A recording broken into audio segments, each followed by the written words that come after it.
Good morning, everybody, and welcome to Midnight's Edge of the Morning. Greetings, greetings, greetings. It is Monday, the day after 4th of July. A lot of people are off probably because of holiday. Good morning, Andre. How are you doing? I am good, thank you. And to everyone that's just joining us, continued happy 4th of July yesterday. Hope you all had an awesome day. Our computers and all tech solutions certainly did, because they were really hungover today. So apologize for starting late. Yeah, and we're still waiting on our guest, but hopefully he'll be able to get the internet working soon so we can get that rolling. But in the meantime, we do have some other things we can talk to. Like we also have Script Doctor here, which is a rare treat in the morning. So how are you doing? I'm doing well. Good morning, everybody, and happy post 4th of July to all of our American guests. Well, wasn't Canada Day like last week or some shit like that? Canada Day is the 1st of July, so yeah, it's only a 3-day gap. It could be the most awesome North American long weekend. We just gotta put like a Mexican holiday in the middle, and we got it all. We got to move Cinco de Mayo to like July 5th. There you go. No, I'm sure that somewhere in South America there's going to be like some kind of day, some kind of celebration in between there. Yeah. Yeah. And no need to move Cinco de Mayo. There's no reason to like shift around. Well, you just give us another reason to get drunk on a different day. That's not difficult. Mike, what are you doing in the chat? Get your butt in here. Didn't you send him the chat thing? Probably not. Well, I didn't send it to him, but I'll send it to. Of course, Mike is always welcome, so I'm happy to send him the link if he can join. I think he may be working. Busy. That's true. But if he is available, he is most welcome to join. So, Mike, I shall send you the link. And no, that was not the link. That was something else. Quit sending him porn. No, actually, it was my desktop background, the one I sent you. Yeah, which is not exactly porn. I mean, she is dressed. Is nice. So.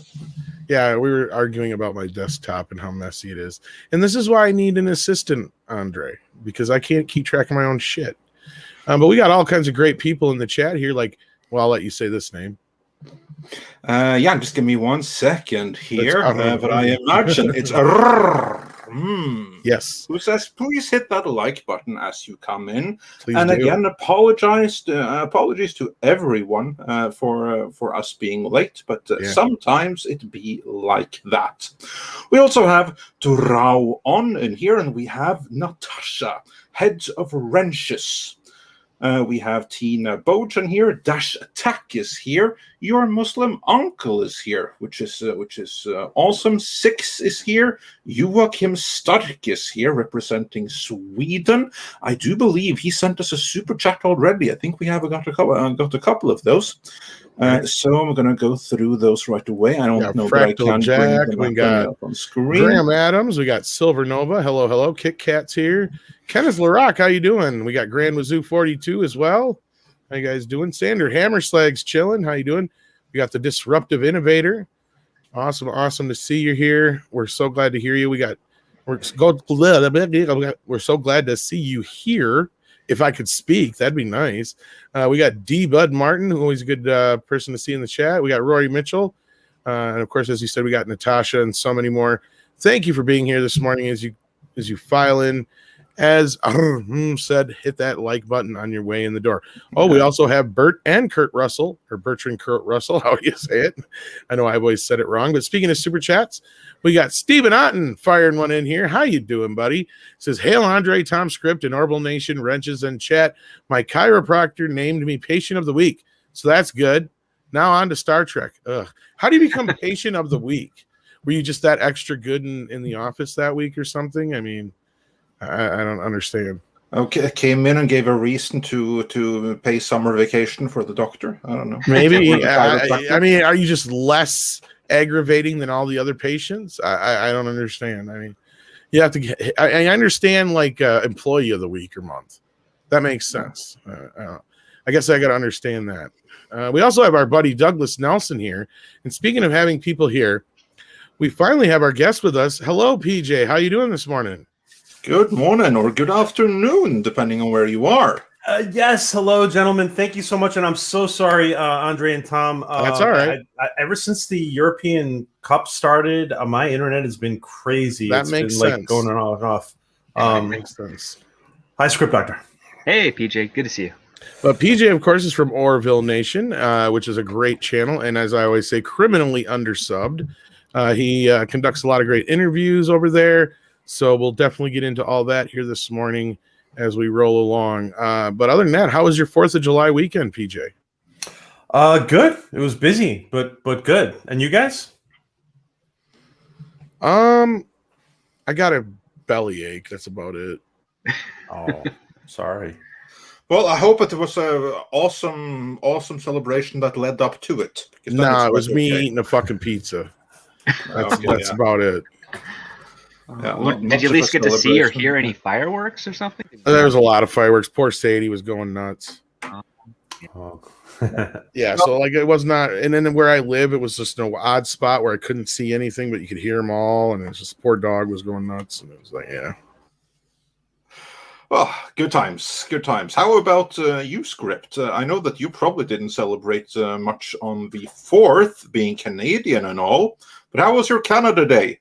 It was not bad. There was a lot of areas, a lot of people having barbecues, and there's some fireworks. There was some contentious stuff in other parts of the country, but most of it was pretty.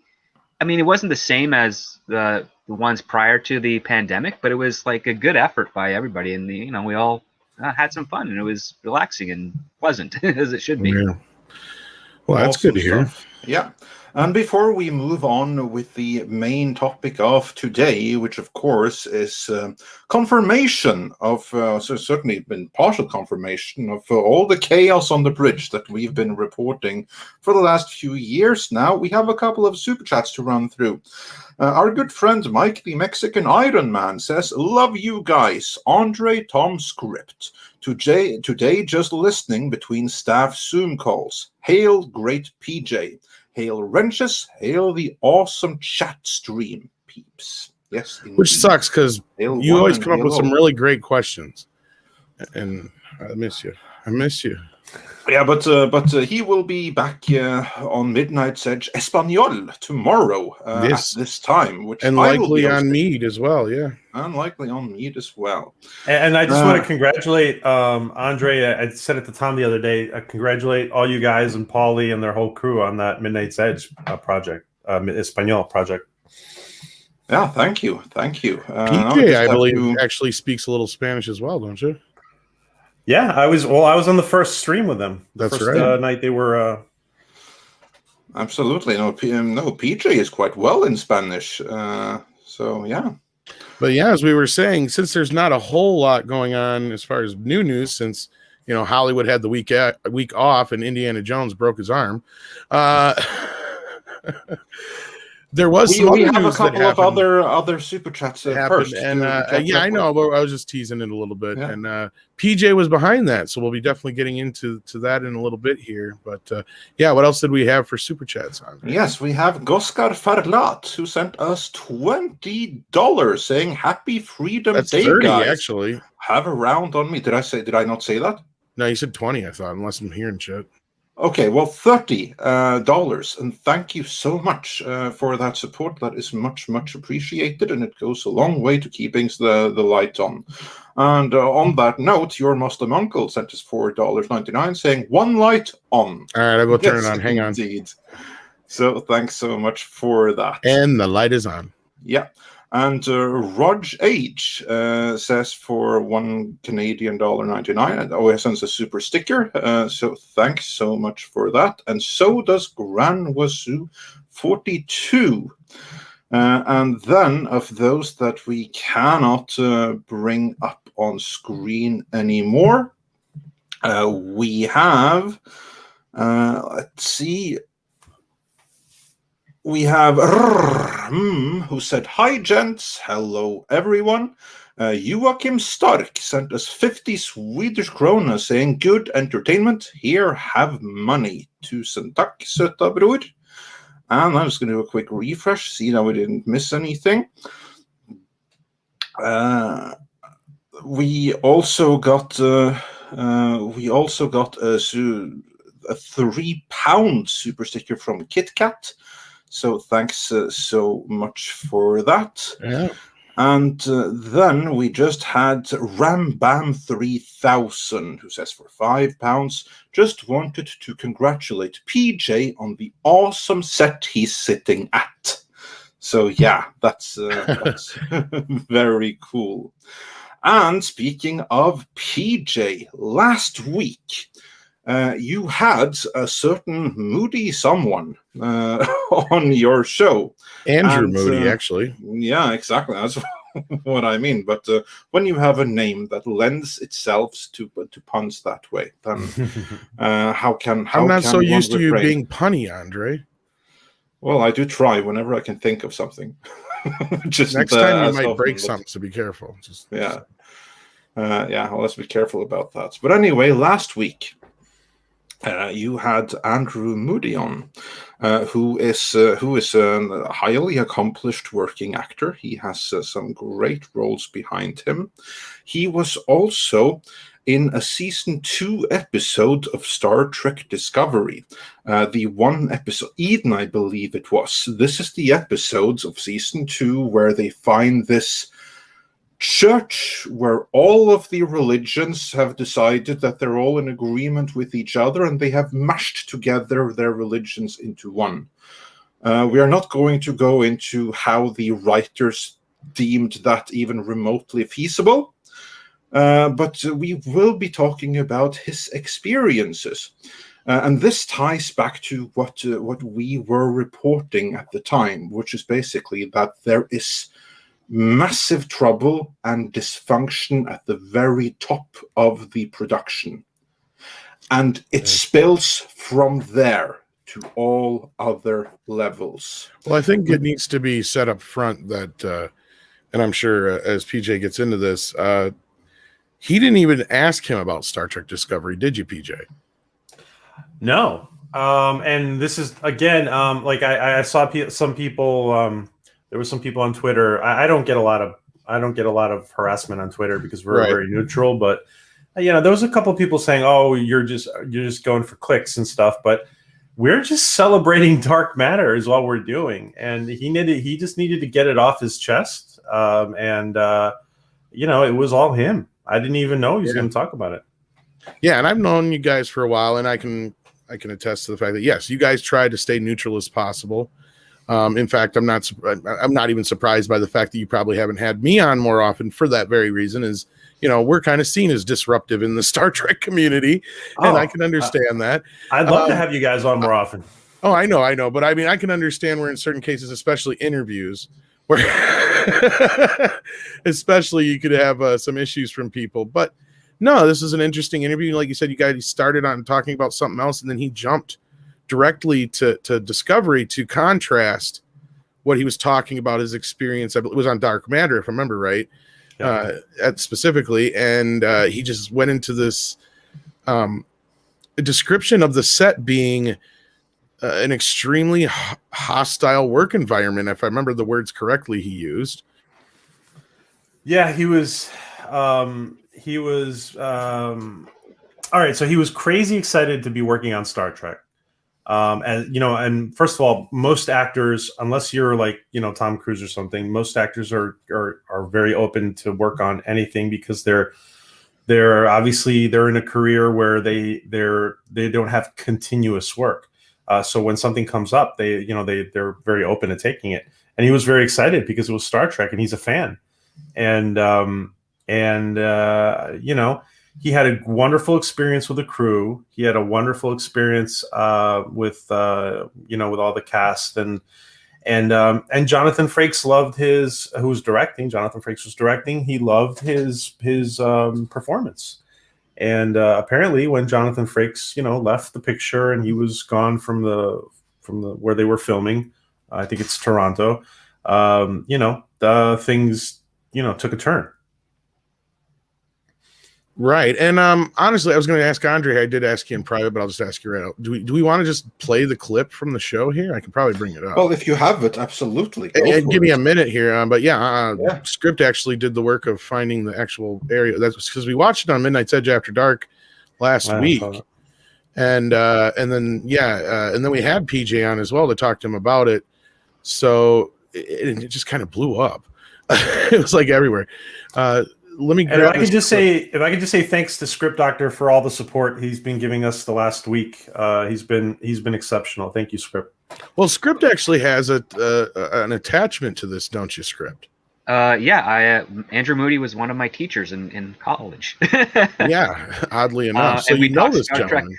Yeah, we talked Star Trek a lot because one of the things I knew going into college is that if you could ever work on one show ever, it would be Star Trek, because number one, it's always a great environment, even with some of the issues that you had at the beginning of Next Gen. But like at the current time, it was such a great environment. Enterprise was still running at the time, and the fans were fantastic. They loved there's not really any hate towards any of the actors or writers or people who work on the show from Star Trek, because they do such a good job and the fans respond so positively for it. You'll always have a great relationship, even if you're not getting much work after your time on Star Trek. So it's a boon to your career to be on Star Trek. And like, that's what I told him. We would have fun discussions about that. We do dialogue scenes and all those types of things. And and so when and he didn't tell me at the time that he was on Star Trek Discovery. I found out when the show aired. And then I reached out to him and said, like, dude, I didn't know you were on that. That's awesome. Like, what's going on with the thing? And all he told me was like, well, it was a blast working with them.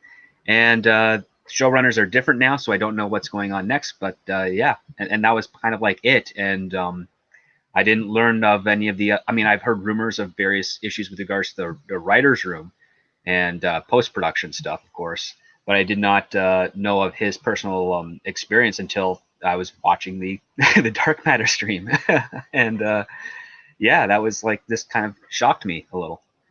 But shocked me in the fact that he didn't tell me, but I'm not surprised that he went through those types of things from what I've been hearing over the last 5 years of that show. Right. And Andrew's not just some like new guy to the business either. He's been around and he's done a lot. So I think that needs to be said.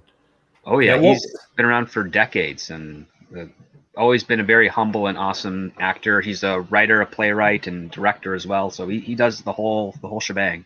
Script. What was the film awards that he's been asked to be a judge in? Did you? It was some. And I can't even recall. I'm pretty sure he's participated in some of the Junos, which is a Canadian type of Oscar thing up here.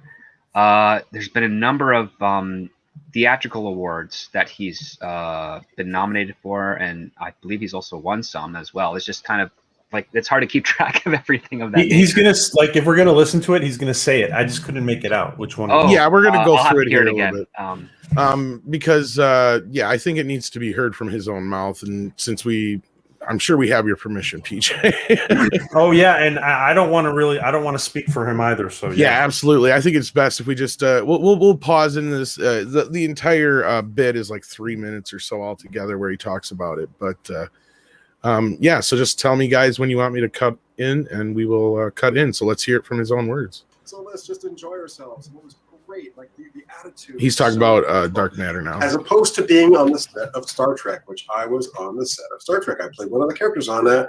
Worst experience. Sorry, I will be very careful about what I say. Don't be sorry. I mean, it's your career. I know exactly.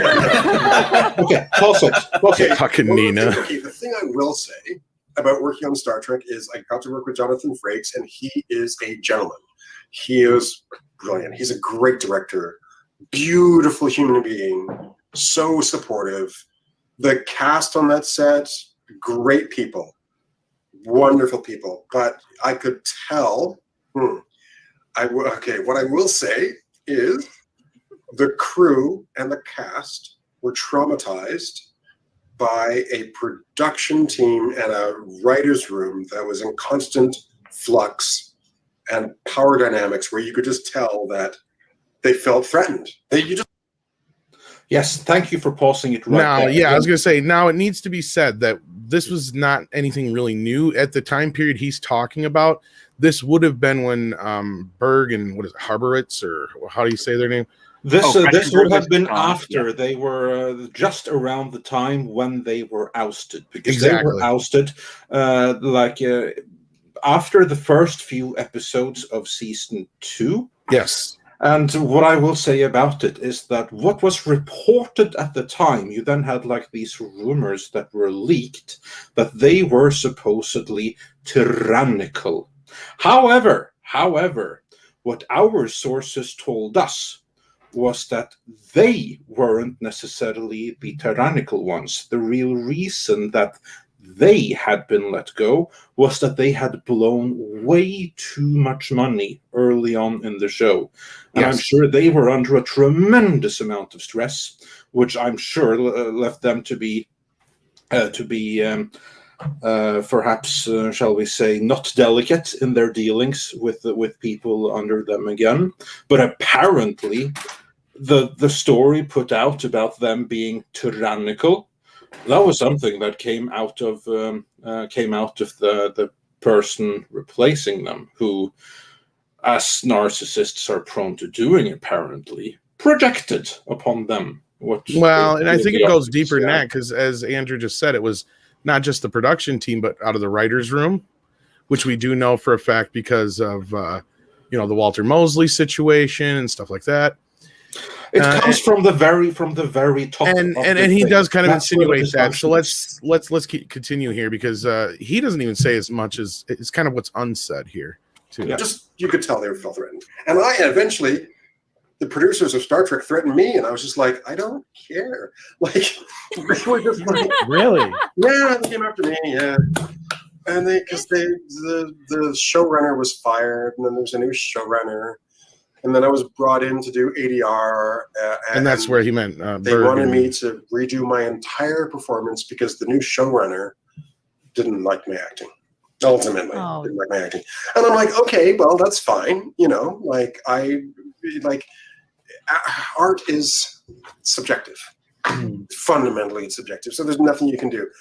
I may like the Rolling Stones. You may hate the Rolling Stones. It's fine. It's, they're the Rolling Stones. What are you going to do? It is subjective, yeah. Exactly. It's so subjective. So, but then you could just tell that something had happened. So the new people at the head of Star Trek, whoever's running it now, the crew, they're just terrified of whoever's running it now.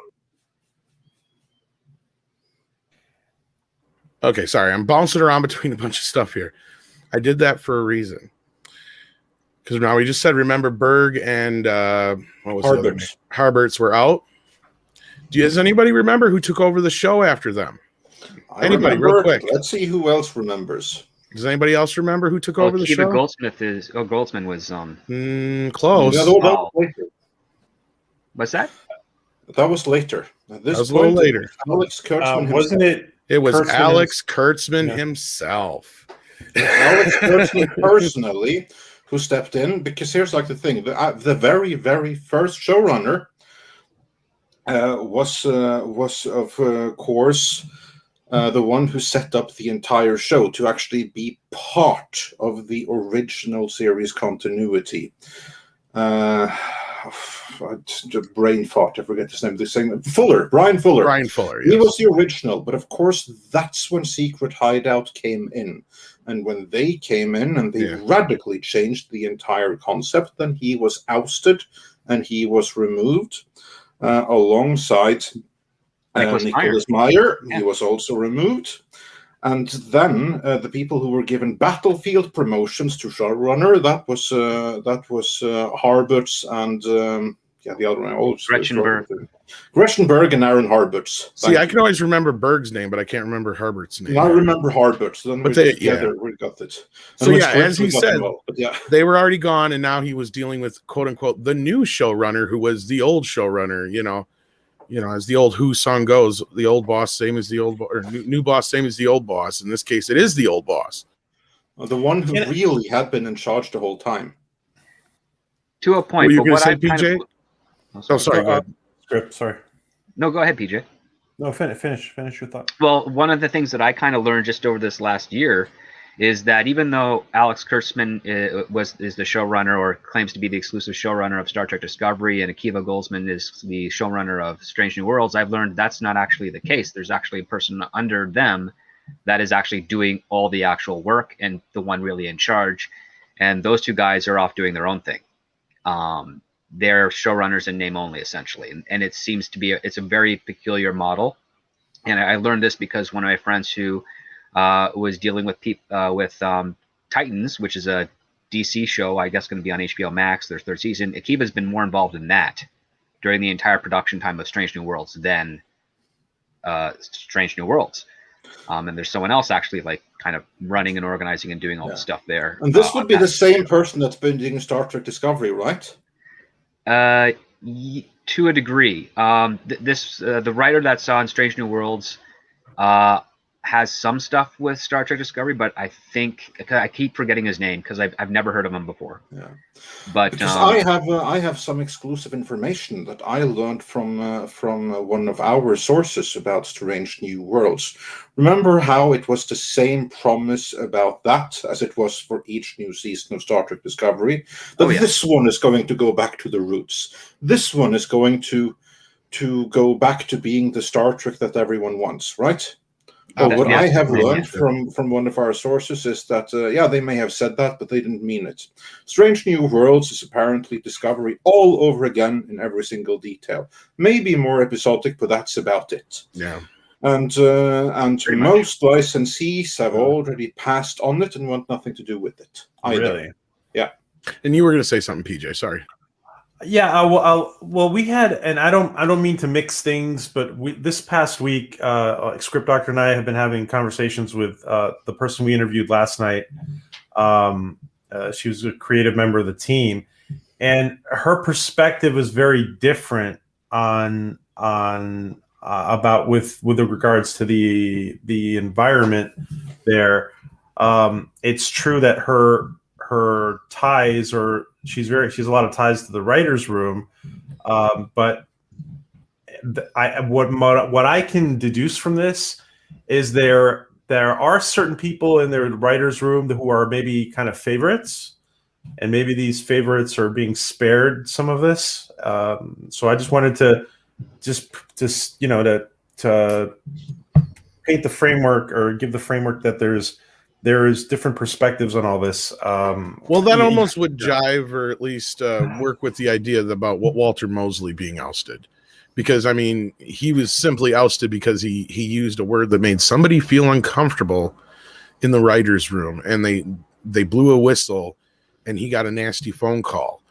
Yeah. And I get it, you could say that his reaction was a bit of an overreaction, but at the same time, I don't think so. I feel like somebody of his caliber deserves the respect of getting a phone call from at least the showrunners, if not Alex Kurtzman himself, saying, "Hey, look, this is, what happened, and I get it," and at least kind of smoothing the roads between. And instead, it just burnt one big bridge, if you ask me. And his reaction is also sending a message, I think. Exactly, and Walter, as was nothing but a gentleman in the entire situation, because he never even mentioned CBS or Star Trek in his entire story. It was them who came out in defense of themselves and made themselves look stupid, if you ask me. And as Arun points out here, Walter Mosley is a very prolific author and writer. He wrote Devil in a Blue Dress along with many other things. So to have him, the caliber of somebody like him, work on Star Trek was a big deal. And even somebody like Michael Chabon, who is normally known as a really great actor. I mean, his work. Writer. I'm sorry. Did I say actor? Jesus. The weird videos he makes, he's definitely not a great actor. No, not at all. No. But we won't get into that because then Andre will get down a rabbit hole we don't need to get down. Yeah. But no, even somebody like him who's a veteran writer, he left and it was almost, I'd use the term ceremoniously, because he basically announced it like, "Fuck this shit, I'm out," in so many words. He was very gracious about it, but I mean, to just kind of leave the way he did was kind of, he didn't really leave. He was kind of fired. Let's be real. Fucking Goldsman came in and took over for him and revamped the entire show. I'm talking about Picard, of course. But anyway, you were going to say something, Andre. I'm sorry. Yeah, I was going to say that all that goes to show is the problem that is at the very, very top. Because there are many extremely talented writers that have been involved with Star Trek Discovery and Star Trek Picard for that matter. I mean, if you look at some of the past credits of many of the writers, they are very skilled people. But when they come together in that writing room, they deliver, let's be honest, drivel. And that has to be because someone higher up is not fostering an atmosphere and an environment that allows them to be properly creative. Then there is some kind of mandate or other dysfunction, which means that only craziness can come out of it. And that's indeed what we're seeing. Well, and you also have a situation where you have two opposing views. And we know this now, even confirmation-wise, from the man himself, because Akiva Goldsman said when he was brought in, he did not have the same vision for Star Trek that Kurtzman did. And he in so many words said they probably butted heads. I'm willing to bet. And we know that. So you have two different people that are kind of steering the ship on this thing in completely opposite directions, it sounds like. And then if it's true what Script is saying, where you have underlings under them, I mean, and this just goes to show the same kind of dichotomy we have over at Lucasfilm, where you have satellite mom not paying attention to what's going on with her kids, while you got one kid running amok, destroying everything, and the other kid's trying to hold up the fucking fort. I mean, I don't see anybody holding up the fort here. That's the only difference. What do you say to that, Script, or PJ, on that part? Well, what Script says to me sounds about right from what I've been hearing, and it just like it comes to mind. What comes to mind is there's too many cooks in the kitchen. Everybody wants to be a boss, and the bosses get somebody else to run it. And go ahead, Script. Sorry. Yeah, it seems to be basically a lot of delegation that's being done, at least in this writer's room. And oddly enough, what we're learning more about the Disney Plus TV series that they're doing with the WandaVision and Falcon Winter Soldier and so forth with Loki. Like they have their show runners, but they're not really show runners. They're like show directors or show operators. And Kevin Feige is the guy that's at the top of each one. It is what seems to be the infrastructure over there so far, and unless that we get more information, that's as far as I can tell from it. And it seems that a similar model is being used here. We have Akiva Goldsman is the quote-unquote showrunner for Strange New Worlds, but he's not really in the writer's room. He's and not really Picard, don't forget Picard. And Picard, yep. And he's not really doing a whole lot there. There's other writers under him that are kind of taking point on all that. And a showrunner's job isn't just regarding the scripts. It's also solving problems, making decisions on appearance, of how things are being built, props, directors' input and notes, and picking directors as well, involved in casting, like a whole slew of things. There's a lot of duties a showrunner is required to be involved with. And given the fact that we have Alex Kurtzman supposedly showrunner of Star Trek Discovery and of Clarice, that's way too much responsibilities for one person to handle. So clearly one is not actually him being the showrunner, he's just there or taking the credit, and someone else is doing the work. And I think, and the same thing for Akiva Goldsman, if he's also showrunner for season 2 of Picard and Strange New Worlds and Titans, there's just not enough hours in the day for him to do all that stuff, because some of these productions do have overlapping schedules. Right. So yeah, there's clearly strange things are afoot at Secret Hideout. So, well, and sadly, I wish it was more so like Paramount was coming in to clean house and all these kind of things. But the more and more I hear about it, is they are just so fucking clueless as to what they're doing. As I constantly, I think their hands are tied still again, because on certain things, yes, yeah, but they're so clueless on things that they have no hands tied on at Paramount. I don't even need to get started on Ninja Turtles and how they don't know how to fucking deal with that. I mean, and so that exactly tells me what the problem is at Paramount, and that is they don't know how to deal with this shit. They don't have a strong visionary person there who can handle IPs like this. Yeah, well, a lot of people left during that initial split in 2005, and they haven't been brought back. Yeah, that's the thing. I just want to bring up a real quick, we have a super chat from Michael Miller who points out all showrunners are jumping ship. The shows are dead on arrival. And yeah, I don't think I've ever seen such a revolving door of showrunner on anything as I have on the Secret Hideout Star Trek series. Only other place I can think of is Lucasfilm, yeah. I think Sliders back in the day, but they got that fixed when these are the ones that we have to bring up in conjunction with Star Trek is certainly not a good thing. Well, yeah, and the other ones you always bring up, of course, are the ones like Dexter and a few other places, and that's generally where these shows tend to go off the rails, Andre, is when you change a showrunner or a visionary, the person who had the initial idea or the concept. Yeah, and especially when you do it many times over. Or when you take somebody like Brian Fuller, who's actually worked on Star Trek before. Yeah. And you get rid of him and insert somebody who is not even worthy of being J.J. Abrams' left-hand man, let alone his right-hand man at this point. And that's saying a lot for fucking Kurtzman, I guess. Tom. Yeah, sorry. Oh, no, finish your thought. Well, I was just saying J.J., he's nothing to talk about anyway. Go ahead. Sorry, PJ. I know. No, you bring up a question that I wanted to ask Script Doctor, actually, because the new showrunner for Picard is somebody who was a very junior person under Rick Berman, and he worked on Enterprise and Voyager. His name is Terry Metalis, and I've heard rumors that he's been brought in by Paramount to kind of bridge the gap between the new Trek fans and the traditional fans. I mean, do you have any opinions on that, Script? I'm curious as to how Paramount managed to get that involved, because when it comes to Star Trek right now, they're still under that production contract, which means that Paramount doesn't have as much say in the creative aspect of things as they would normally. Like when they were under the Berman era and of Star Trek, there Paramount could be fairly involved, and CBS at that time, because it was a different in-house production company. But Secret Hideout is a third-party production company. They just have a contract with Paramount, and there could be a loophole here. There might be a loophole that we don't know about. And this might tie back to what all was going on this last year. Also, before that, I just want to point out something that that many are correctly pointing out in the chat.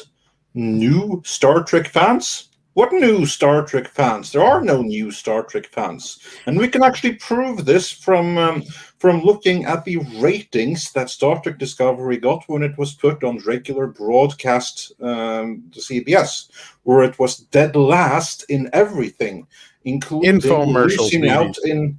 Yeah, it lost out to infomercials. It lost out to reruns of reality TV. This is a series like there are no fans. I mean, I was kidding about the infomercials, but yeah. You have like a couple of hundred stands on Twitter. No, I don't even think they pulled in hundreds of thousands of viewers in those last few episodes. From my recollection. They didn't. Not even 100,000, I think it was. Even the lowest rating shows on the CW beats Star Trek Discovery in the ratings. Their DVD and Blu-ray sales are. Well, I know Batwoman was beating it. Yeah, Batwoman was beating it. I know that much, but there are no new fans to speak of. Look, it's not like I wish the show bad. I want it to be good. I want a good show. We've given Star Trek Discovery all the chances in the world, and Picard as well. But as far as the loophole, what I was talking about, because if anybody recalls when I was talking about the whole thing, there was some shifts and maneuvers going on, and then all of a sudden, out of nowhere, there's this article that comes, or interview that comes out with, I think it was Kurtzman himself, where they talk about like no new shows are going to be able to go into production until one of these other shows is done. And what I believe that stems back to is that the 5 shows at a time deal they have with Secret Hideout. Now, I don't know if they decide they can put anything else into production that they don't have to do it with their involvement or not. And that's where I wonder if that's the other reason why they brought this guy in. I don't know if that's the case here, if there's some kind of maneuvering going on, because I do remember hearing about somebody else was brought in, and this goes back to what's her face, the chick who's the head of the studio now. Sherry Redstone? Not Sherry Redstone, the other one. Michelle Paradise? Is that who's heading up Paramount? No. No. She's just a former showrunner. No, The you're one talking about Akiva's friend. Yeah. Uh, Because she said that she was going to try and get Star Trek back on track. Yeah, the blonde woman with the glasses. Yeah, and I can't think of her damn name now. Watts. Emma Watts. Emma Watts, Watts. Yeah, exactly. So yeah, like I'm wondering if this is Emma Watts bringing this individual in. That could be PJ, and if that's the case, I wonder if because once these that's kind of the rumor I was hearing is once these shows are over, they're done with this contract with Secret Hideout. That's why I heard that Kurtzman was pissed at Akiva Goldsman. It wasn't so much that he wasn't a fan of the idea of doing this Strange New Worlds. It was that Goldsman fast-tracked this Strange New Worlds show, and it got put in front of Section 31. So now they can't do Section 31.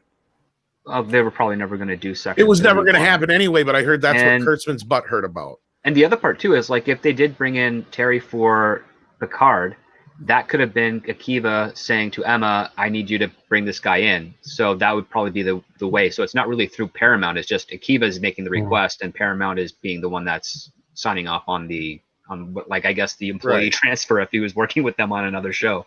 Any thoughts? Yeah, go ahead. Any thoughts on Terry from your perspective, Script? I'm only vaguely familiar with it is a him. Yeah, it is a him. It is him. Yeah. His work. I don't know yet. I don't know how much leeway or freedom he's going to have. MacGyver reboot, Nikita. Got some work. Obviously, worked on Voyager and Enterprise.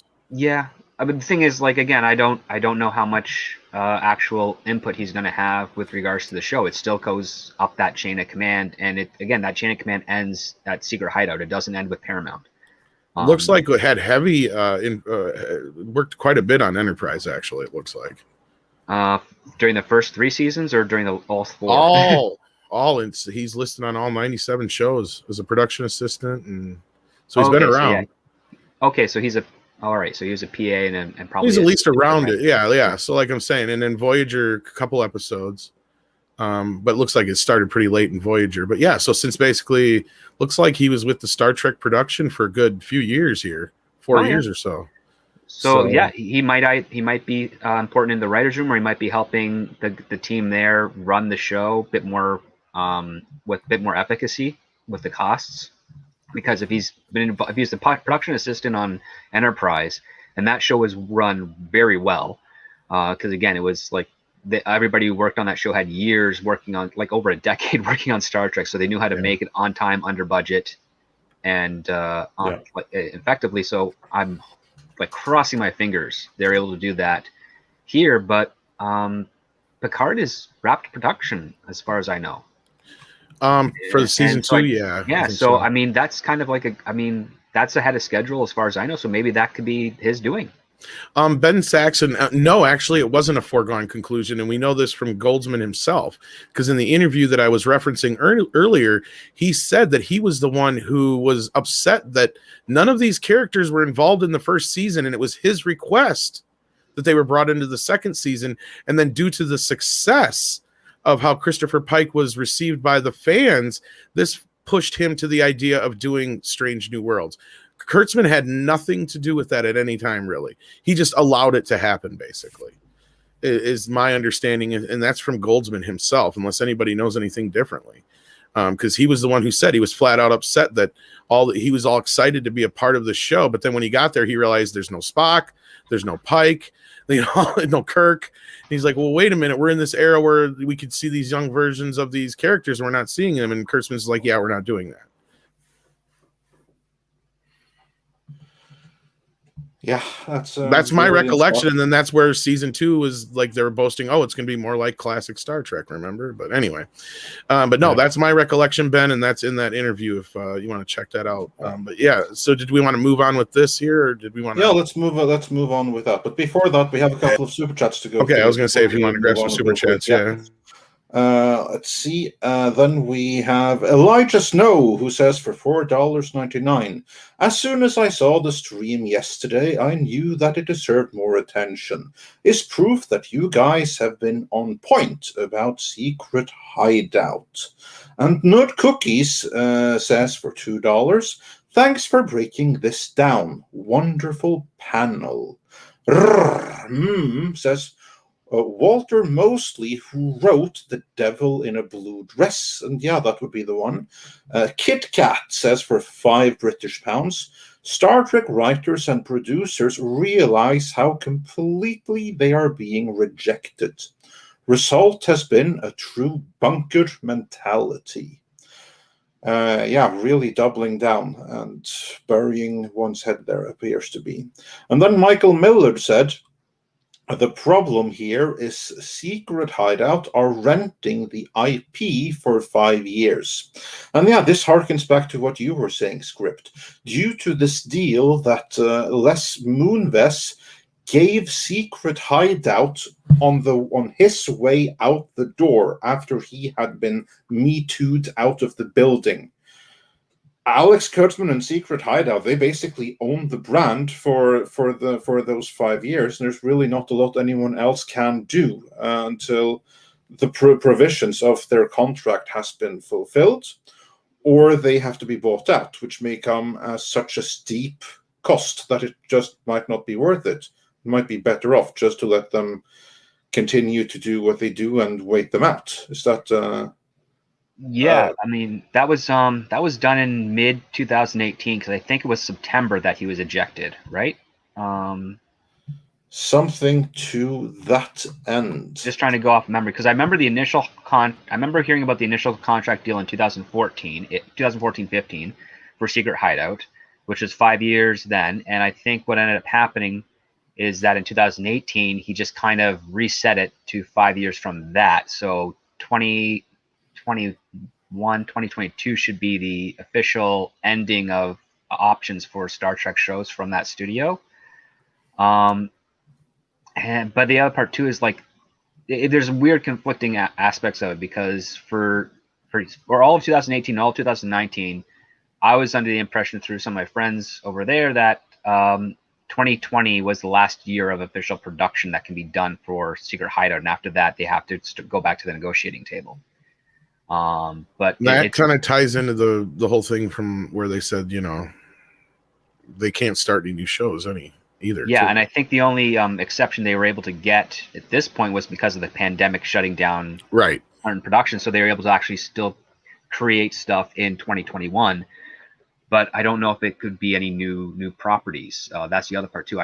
There's a lot of this contract that has been slowly leaking out over the years, but there's so much that we don't know, and it's very peculiar. And that's the scary thing here is what we don't know. And also, before we move on, we have 1,600 people watching, which is awesome. But we only have a little bit more than 500 likes. Hit that like button, everyone. Help us out with the algorithm. Absolutely. And I guess when you hit 500, somebody promised the audience a Frankensteinian quote. Everything that Secret Hideout has been doing so far has been a true Frankensteinian abomination. And we'll see if that continues, if we can make it to 1,000 likes. All right. So let's move on with the interview here. And and so whoever's running Star Trek now is running it with an iron fist, and they didn't like anything that I did, so they completely replaced my voice. I don't know who's voicing my character. Are you in Disco or Picard? It's the new with the Disco, yeah. And again, and I want to make this clear, the director was great, the cast were great, the crew on that show are good people. But you can tell that the production team above them is just, they're terrorizing those people, and they're just terrified. Did you want me to continue still, or? Continue a little bit more. All right. And the art suffers, the work suffers, and then and then this is why we get the product we get. We had that very veteran. We also had that very veteran writer having to leave because of the I forget his name, but anyway. Yeah, and ultimately they tried to scare me. They're like, oh, to be of quality of Star Trek, you have to have this performance. I'm like, what? Rich. I know. Like, damn, Andrew, well, you killed it on Dark Matter, man. Thank you. I know. Yeah. So yeah, veteran actor, 40 years experience, being told by some you're not up to the standards of this shit Trek. Yeah, sorry. Also, to go back to one of the things that he said in the very beginning, this is a very accomplished working actor. This is someone that you have had personal dealings. Like, he was a teacher to you, Script, wasn't he? Yes, he was. Yes, indeed. And a very good teacher. And again, it wasn't PJ and Orville Nation that brought this up. They were talking about the series that he's on right now, which is actually really, really good, namely Dark Matter, until he then suddenly contrasted that with the worst experience of his career, which was then Star Trek Discovery. I think weird, that is because he worked something on Kung Fu: The Legend Continues with a drunk star. Yeah, exactly. That's kind of like what I mean. This is someone, he's been around towns, to put it that way. And when in a 40-year career, he highlights Star Trek Discovery as the worst experience of his career. I mean, of course, everyone has the worst experience of their career. But when Star Trek Discovery is highlighted that way, and again, there can be many reasons why things don't work out between a production team and any given actor. Can be many reasons for that. As I said, okay, the showrunner didn't like his performance. That happens. There's nothing wrong with that per se, but it's the sum of it all. The sum of this being a very experienced actor, and this was the worst experience of his career. That should not happen. You know what would be interesting? Yeah.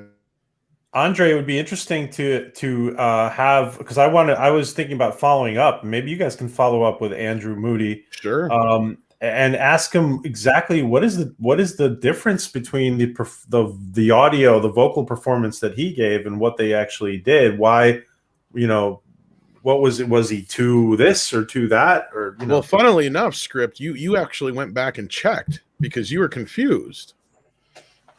Yeah, because you know him and you saw it and you didn't even notice right away that it wasn't him. No, I didn't. I mean, when I first saw the episode aired, I recognized his face. I thought I recognized his voice because it sounded like him. It was a really good post-production job to match up the lip movement and everything. I didn't notice any issues or anything. And then when I reached out to congratulate him on the performance and the Star Trek stuff, and yeah, he didn't mention any of that. And after this thing, I went back, I listened to it. It's like they got a really good sound-alike, like a really good sound-alike for him. And I don't know who did the ADR. Well, and let's be real. Like I'm sure, Script, like having somebody ADR something isn't necessarily new in the industry, especially if you're somebody who is busy and they can't get you back for a session.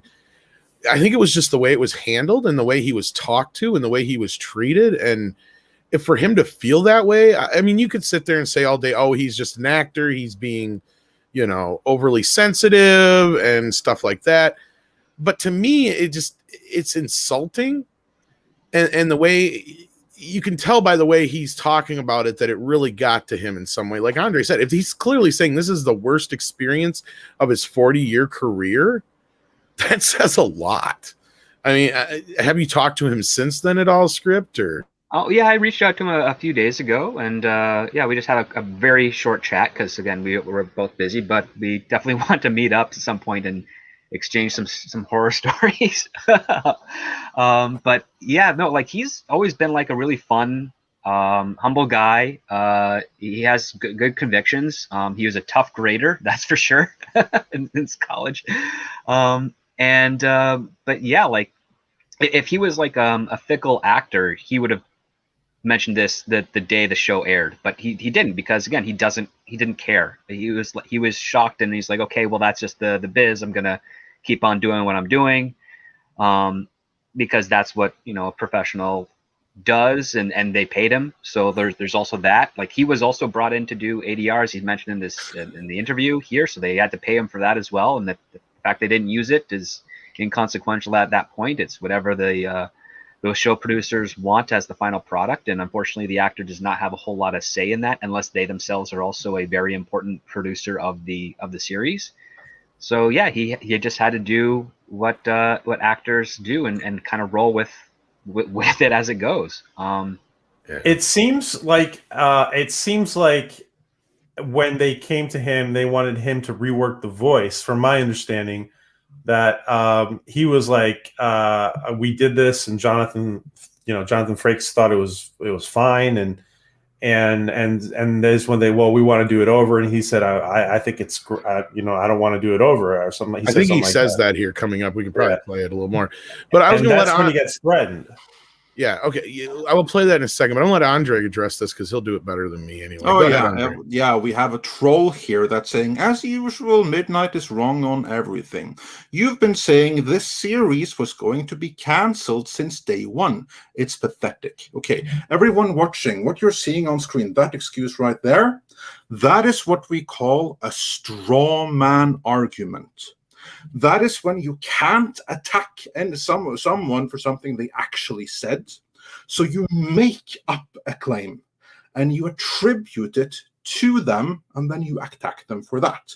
In this case, it is a troll that is attacking us on the claim that we've been saying that Star Trek Discovery is going to be cancelled since day one. Which, if you go back and you revisit our earlier Star Trek coverage, you will find is completely and utterly untrue. We have never once said it's going to be cancelled. What we have said, it's not going to make money. It's continuing for these and these reasons. And if they're at a crossroads, then we'll say here they're at the crossroads. The first time we even hinted that it may be cancelled was in the aftermath of season 3, when they're at another crossroads, and you saw the whole thing ended kind of like a finale. Up until that point, we've never even hinted at anything of the sort. And most of the attacks against us and our coverage is of this nature. Straw man arguments, making up things we have never actually said, or conflicting what others have said with what we have said. We've never said that Star Trek Discovery was going to be cancelled, and we've also never said that Kathleen Kennedy was going to be fired. On the contrary, since 2018, we've been talking about why she's not going to be fired. She's going to serve out her contract. Here's why.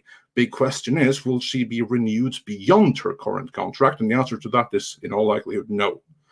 But as I've always pointed out, the Roman argument works. But what have I always said about her, Andre? She ain't going no place till Indiana Jones is done. It just ain't happening. That just seems like it's going to be a never-ending story. Kathleen Kennedy will most likely leave on her own terms. Yeah. And the closest, Andre, you're right. The closest thing Midnight's Edge has ever done with regards to a cancellation, or at least a doubt, was certain entities were claiming of a certain production date start time, which we ended up learning was not true. And that's the closest thing we've had. And the moment we learned that, then the correction came up pretty darn quickly. Yeah, it did. Yeah. So I just wanted to give you a second. Yeah, exactly. I also want to address that, because so many of the people that like to accuse us, they use these kind of straw man arguments, attribute statements and claims we have never made, and then attack us on that. Yeah. I really like how some trolls are even saying that, we said that Beyond would never come out. Our Star Trek coverage didn't even begin until after the release of Star Trek Beyond. No, but I think we did say pretty early on that the chances of Star Trek 4 happening were next to none. But we did say that. And where is Star Trek 4? Yeah, we've been through 3 different incarnations now that it's supposed to have happened. But anyhow, but let me just say, you guys are really objective when you're covering stuff. We try to be. You guys are top notch. We've killed stories that would have probably got us like hundreds of thousands of clicks. But it's just, it's like this doesn't ring true, or something that doesn't seem right. It's like and that's the other thing is like if we really wanted to just go after random clicks, we just make up the most. We do some like National Enquirer type shit. Why would we do like some boring ass shit like we have been doing with some of this stuff? Because honestly, we haven't really done a Trek video in a long time. No, we haven't, because there has been nothing to do, and we don't go and run with every single story and every single rumor, especially with like the false stuff that's been out there. Others might do, and this is talking about so frustrating. But then if someone else, doesn't matter who puts up a video with an incorrect statement, then these trolls will also automatically attribute that to us. Midnight said this. No, we didn't. We didn't even make a video about it. Yeah, I want to see some more Inquirer videos of like Tom with alien baby and stuff. Exactly, and Bat Boy. Oh, that'd be fun. I did not have any children with that woman. I know. No, like a real bat. But anyhow. Anyhow. But like, funnily enough, so here we go. He left his, he didn't have to leave. We don't want people to leave. We love to hear, other people's voices. And PJ is somebody, like we said from the start, Orville Nation is a very neutral channel. You guys have never gone out of your way to talk bad about anything or anything like that, or even when any of your interviews. And like I said, I know one of the reasons you've never said it, and I don't expect you to bring like me on any of these interviews half the time, is because I could see how standoffish it would be to have somebody from Midnight's Edge. Tom, actually, that's not the real reason. I could imagine it could be though. No, but you know what the real reason is that I haven't invited some of you guys more often is because some of the people we interview, they feel like they're being very transparent and open and vulnerable, and they don't want to be on a panel with somebody who doesn't have their picture up. That's what it is. I can do that. I got tons of pictures. Yeah, I know. I mean, like, that you be live on camera with them because they're live on camera. There you go. Yeah, that's a good one. I don't have a webcam. Well, scripted. Yeah, I'm like, no, I've been on camera before, but like with some people, it's been that. Some people is like, well, listen, if I'm going to be on camera, I want everybody else to be on camera. There he is. That's fair. All you got to do is ask. No, yeah, no, we'd like love to have you guys. No. Yeah. Like, the reason I bring it up is like you have always had the best integrity as far as like doing these interviews, and I don't even want to get involved because I feel like I'm taking away more attention from the interviewee. And the one time that I do recall you specifically coming to me, and it was the Alan Dean Foster situation, and I agreed with you there 110% on everything we talked about. And I'm not going to get into it all, but again, like, I think it needs to be said that this was a situation. You did not bring this up. Moody brought this up himself. It's not like we're trying to drag out old Discovery news for clicks to go back to that whole thing. And I'm glad Andre handled it the way it did, because the way I handled trolls that aren't named Shane is not very good. So, and if I can just add to that, the interview we did last night, which in many ways I think is even a bigger bomb than this. I was kind of obligated to do it last night because this person who is is a Twitter friend of ours. She's been a Twitter friend for about a year and a half. And she was on the creative team with Discovery and New Trek in general. She hasn't been paid in the year. She hasn't been paid in like 3 years, and she's in a dire financial situation. And I actually hope that that some of the two big channels, I'm not going to mention them, that they're going to interview her. But I was kind of obligated to go ahead with the chat we had last night because she needed to get her GoFundMe out there. I didn't even want to do it on my channel. So yeah, but in the meantime, that is someone everyone can go on over to Orville Nation and check out there, including the GoFundMe, and maybe we'll get back to it. down the line. Till then, KitKat also says exactly the same straw man argument is also used against Doomcock. Isn't true of him either. And then I'm also going to do some other of the older super chats before we move on here. Stephen Otten sent us $2 with no message, but thanks for the support. Kodiak Ghost sent us a £3 British super sticker. And Michael Miller said for 35 South African Rand. This is also why they're rushing new seasons as they end their contract in April of 2023. They need to film it all fast. Which may be why Star Trek Discovery is getting season 4 and 5, but all at once. The two are just as long as season 3. So which I think was something else that we said was possibly going to happen, if I do remember. I do recall us saying something along those lines. That way, like when we say like these are the options, they can go this way or they can go that way. I do believe that is something that we presented as one possible way they could be going. And I have confirmation from a friend whom I'm seeing tonight who just left the set of Star Trek Discovery. They've shut everything down. They're done production. They finished over a month ago. So there's no more new filming. According to them, there's no more new filming of Star Trek Discovery. My friend's already been hired on 2 other projects that they're shooting in downtown Toronto this summer and next year. And they've been with the production since the very beginning. So that's what it is. Either they've gone with someone new and they're going to start up another production later this year, or they've actually shot all of their season 4 and their season 5 since November of last year, up until just a month ago. So I don't know all the details yet. Hopefully I'll find out something tonight if I'm able to bring up that conversation. But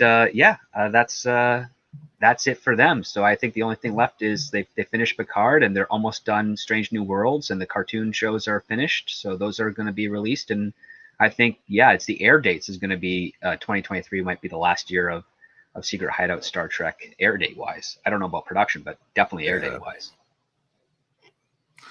Yeah, indeed. So it's going to be animation shows, from my knowledge, are the ones that they're like the most hands off of on anyway. So I know it's kind of an oxymoron, but I think you get what I mean. And even they aren't all that good. But and then we had a couple of super chats come in right now. Olaf van Hess says for €2, Tom, you look like Walter from Jeff Dunham. I'll accept that, considering that's the only one of his characters I really can care for. So yeah. And Joachim Stark says for another 50 Swedish krona, Tom Connors cast as Batman in new series, only on Midnight's Edge. P.S. Script Doctor rumored as Robin.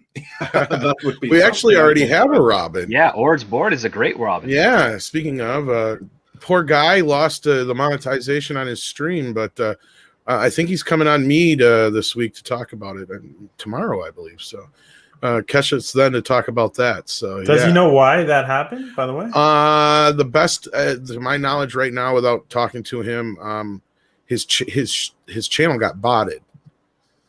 Which is kind of like where, I don't know the specifics of it, where a bunch of bots come into the chat and somebody reports it, and it's anyway. I don't want to get too much into the specifics right now, but yeah, it's not good, and I'm curious if it's something that's going to continue, and it's starting to freak me out a little bit because his is not the first channel to have shit like this happen to recently, and I feel like it may be systematic, but I'm not going to say anymore.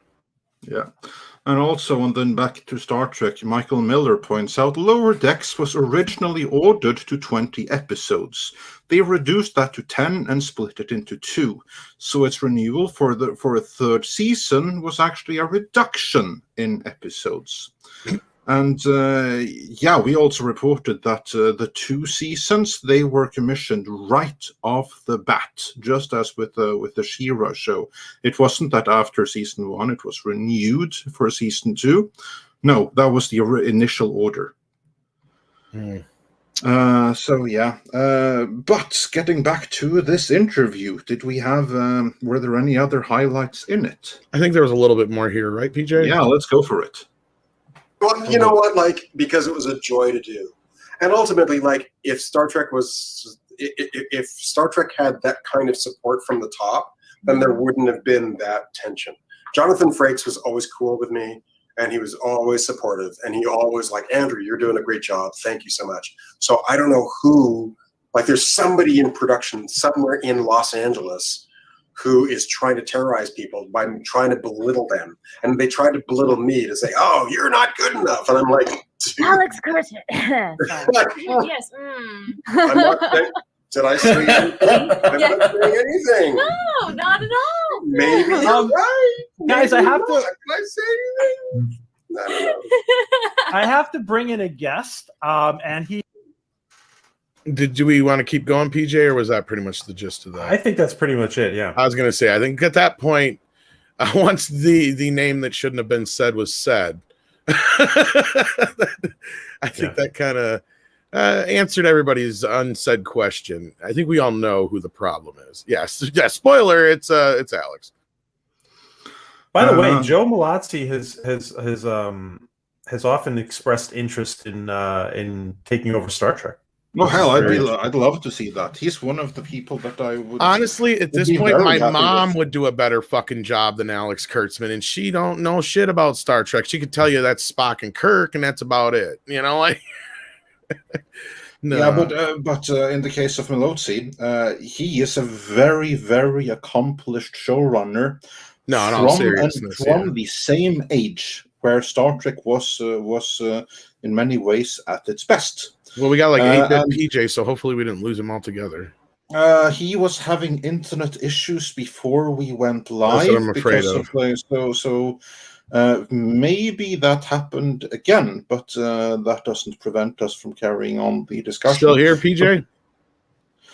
I think we lost him. Okay. Yeah.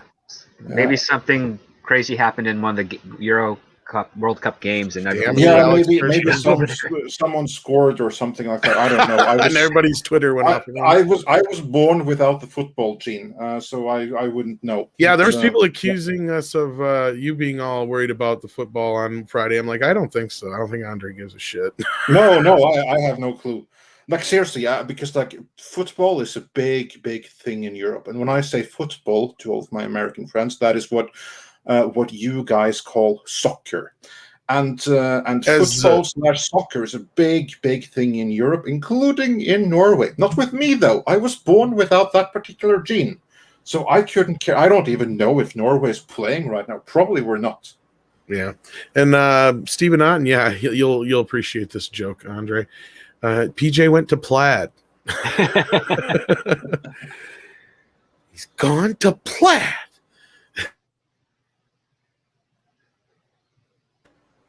Ludicrous speed, go! Yeah, exactly. And, should we prepare first? I prepare this. What are you, chicken, Colonel Sanders? Yeah. Chicken, Colonel Sanders. Speaking of Spaceballs, have you picked it up on 4K yet, Andre? I have. Awesome. Yeah, that's on the Snyder Cut. I haven't got that yet, but I'm. Yeah. I might pick up the 3-pack of the one that has the remastered version of BBS and never watch it. So we'll see. Troy Pacelli says, can we get about 800 more likes, everyone? That would be great. Thank you for that, Troy. You did not have to super chat for that, but we appreciate that. But we also appreciate the donation as well. Grand Wazoo sending in them fancy euros there. Says, Andre handled that troll like a boss. That is what Vikings do. Lights on. Oh, yeah. Well, like I said, unless their name's Shane, I'm not real good at it. Yeah. Joachim Stark says, hockey? I would like it if I was Swedish, but if anything, Norway sucks even more at hockey than we. That's your domain. Than we do in football. No, but I do like my cross country. I do like my cross country skiing. We Norwegians, we're pretty decent at that, and I also do like my MMA and boxing. Even if we in Norway are so at that, at least at the professional level. But football, i.e. soccer, and hockey, I was born without those particular genes. You know what's funny is when he said that, all I could think of was Ninja Turtles 3. Hockey. But the Swedes are awesome in hockey. And actually, I was at the Hockey World Championship in Russia. In what year was it? Was it 2016? Could that be? Sounds about right. I don't give a shit. So yeah, neither do I. But anyway, it was cool. It was an awesome trip to Russia with my friends who actually cared. You got to admit, though. Oh, go ahead. Sorry. Yeah, no, absolutely. No, you're right. The Swedes are pretty good at hockey, unless you're named Matt Sundin and you just like phoned it in for the latter half of the season. Yeah, I was just gonna say, you can, as bad as Ninja Turtles 3 is, you got to admit the hockey bit was funny. that was some good shit. Like, you got those samurais and they're like whatever, and then they're sitting there and they watch the hockey, and then Casey tries to get them to play hockey, and the first thing they do is throw off all their equipment and start fighting. Fucking hilarious. Loved it. Anyway, moving on. Did we have any more super chats to get through? Let's see. I'm just going to do a quick check here to see if we missed some of those that we can no longer bring up on screen. Just give me 1 second and we shall have them here. A Dark Light Zero says for £5 Do you have any idea how much money goes into these shows, especially in comparison to The Next Generation or Deep Space Nine?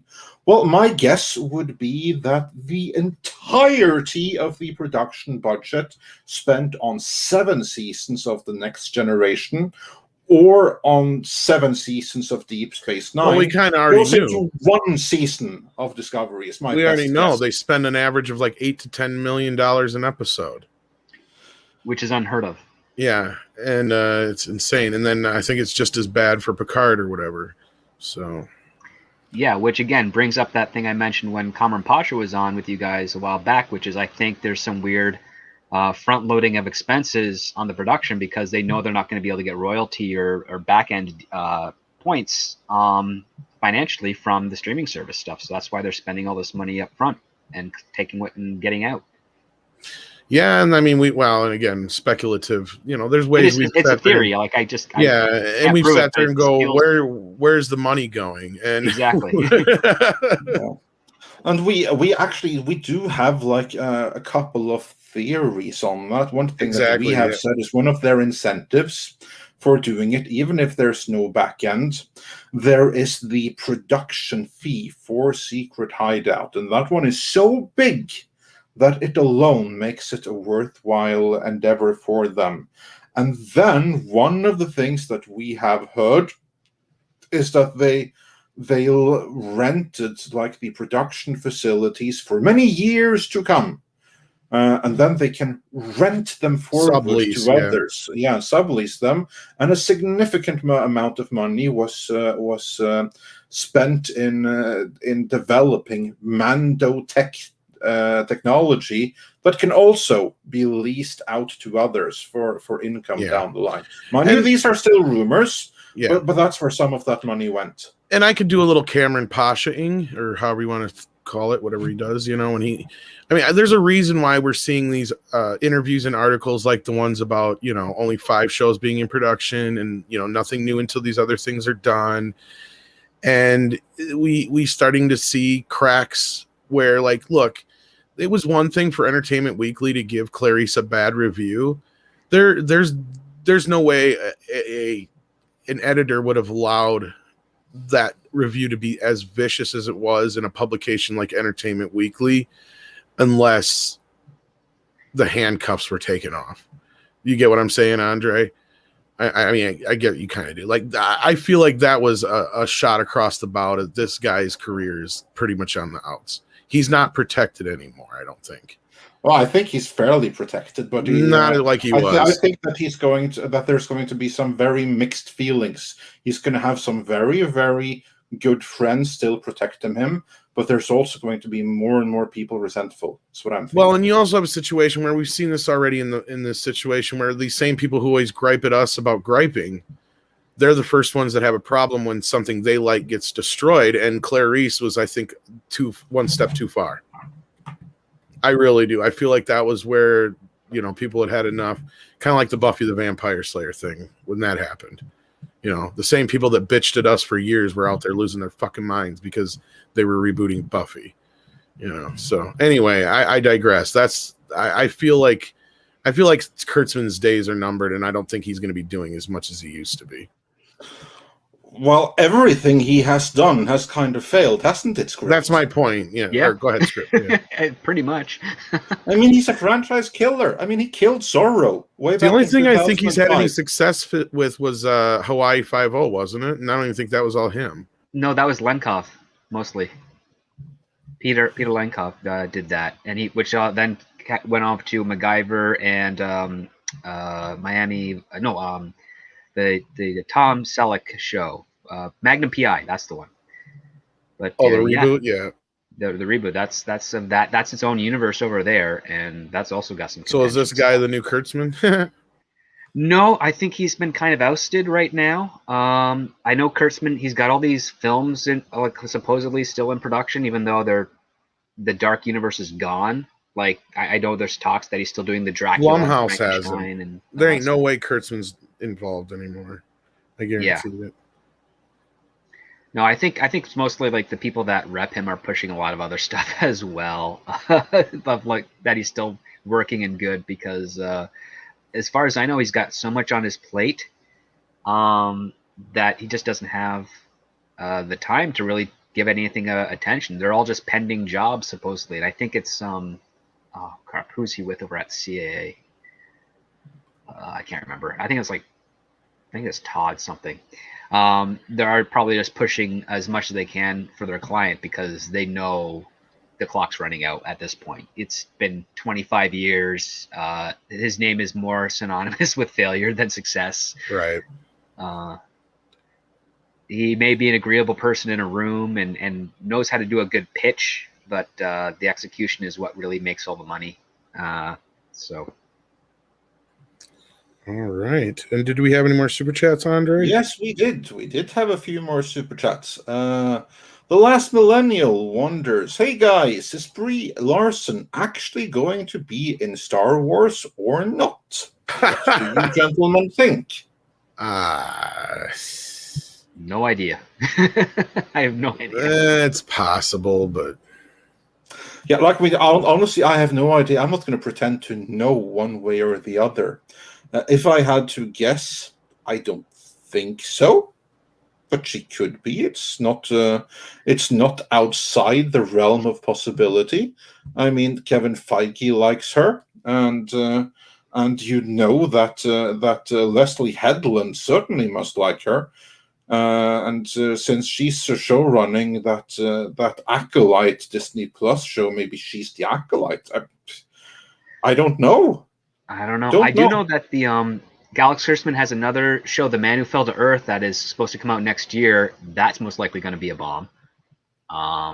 I know that's it's not gonna beat the earlier versions of it. So yeah, and then I think he's trying to work on a Frankenstein film as well. Oh my God! Oh, please tell me. I think it's a Bride of Frankenstein thing, if I remember the rumor. Alex Kurtzman. Let me double check his IMDb. Kurtzman's Frankenstein. Oh my God! Making a literal Frankensteinian abomination. He's had plenty of practice. Me saying that word. Well, he's had plenty of practice of hobbling together other franchises to try and make one show. Maybe he'll be good at this. But he never was able to bring anything to life. Script. That's the other part too. It always died at the end. Well, actually, no. That's still kind of filling in with the Frankenstein. Yeah, it kind of doesn't fit with the team. He is able to. I wonder if this would be a biography of some sort. I was going to say, is he working out some fucking demons with this shit or what? That's actually a really, really good point. Yeah, he's the real life doctor or the Hollywood Dr. Frankenstein. He really freaking is. And yeah, I mean, just look at Star Trek. It's cobbled together of the corpses of everything else. I mean, there even was the corpse of Josh Trank's Fan Forstick in there. Yeah. He brought a character that had to have. He brought in Christopher Pike, a character that's confined to a wheelchair, and just tried to give him his own life. Not only that, this is one thing that I actually noticed, and that was, like in season 2 of Star Trek Discovery, when we first were introduced to Spock, yeah, and he's the birth son of Sarek, but still. he's the disappointment of the family. It's the adopted girl who is superior and who is the father's favorite, right? Yeah. That's the exact relation that is between Sue Storm and Johnny Storm in Josh Trank's Fan Four Stick. That's right. Yeah. There you have Michael Jordan. Michael B. Jordan. Michael Jordan. Yeah, thank you. Who's playing the blood son, and he's a disappointment because the adopted daughter is the father's favorite and is superior than him at absolutely everything. I mean, he even took stuff from there. Can you believe it? But that's how it goes. I kind of can, because I had a similar joke for one of my shows, but it was basically I was making fun of misogyny. So this father had a daughter, and he was disappointed he had a daughter, so he adopted a son. He favors the son better just because of that. And it was just a dark humor story. It actually got me a job working for something else. But yeah, I can't. Yeah, it's not a whole lot of stretch to the imagination on his thing. He just basically copied what he saw in Fan Four Stick. It's like, yeah, I can do that with Spock. Yeah, and exactly. We'll just not have Spock in 90% of the entire season. Yeah. Also, we have a question for you from Spider Unlimited, who wonders: script, Habs or Leafs? This must be a hockey thing. Okay. I'm not too big of a Habs fan, but I admire their playing and coaching. Yeah. I was a Leafs fan before they got rid of Wendell Clark over to the Nordiques. I thought that was a bad move. They haven't been very good since, and that's true because they haven't won a Stanley Cup in decades. I'm way more into like the Team Canada hockey these days, especially the women's team, oddly enough, because they play really rough and fierce, and it's always entertaining games. And usually whenever I do get into like the seasons, I tend to look at the rosters because I always go for the team that's got the most Canadian players, just because they usually end up winning at the end of the season. Yeah. Even like I think the Lightning just won recently, and like most of their guys are born bred Canadian players. And while we're on the topic of hockey, I also have to address an omission I did. When I said before that Sweden are awesome in hockey, to all my Finnish friends in the chat, yes, Finland is, of course, also awesome in hockey. In the entire Nordic, it's Finland and it's Sweden. They rule hockey. Norway, not so much. We rule cross country instead, which is like huge in the Baltics as opposed to hockey, which has also been like the rest of the world. So I'd enjoy that victory. And Nokia and innovation and everything else that makes Finland awesome. So yeah, and then let's see, we had a couple of others here. Ben Saxon says, Andre, thank you for not one, but two Frankensteinians today. Well, then make it three then. And just imagine if Alex Kurtzman actually goes ahead with the Kurtz of Frankenstein. And then we have a few others. Let's see if I can bring them up on screen or if they disappeared from me in the meantime. Here, Last Millennial says, I met Feige and he said he doesn't like her. Well, do you have proof of that? Are there pictures? Otherwise, cool story, bro. And then, nope, then that disappeared. Can't bring up the others, but I can bring them up on here behind the scenes. Just give me 1 second. And we'll address that before we move on to the other story that we have for today. Belsnickel wonders for $5. Has Andre seen Slapshot? Filmed in Johnstown, PA. That's Pennsylvania, isn't it? Warning, it's not PC. I have not seen Slapshot, but now that you have alerted me to its existence, it's something I shall definitely check out. And Adam Wofford says for $20. Well, thank you so much. So, Andre, you're not into professional ship rowing.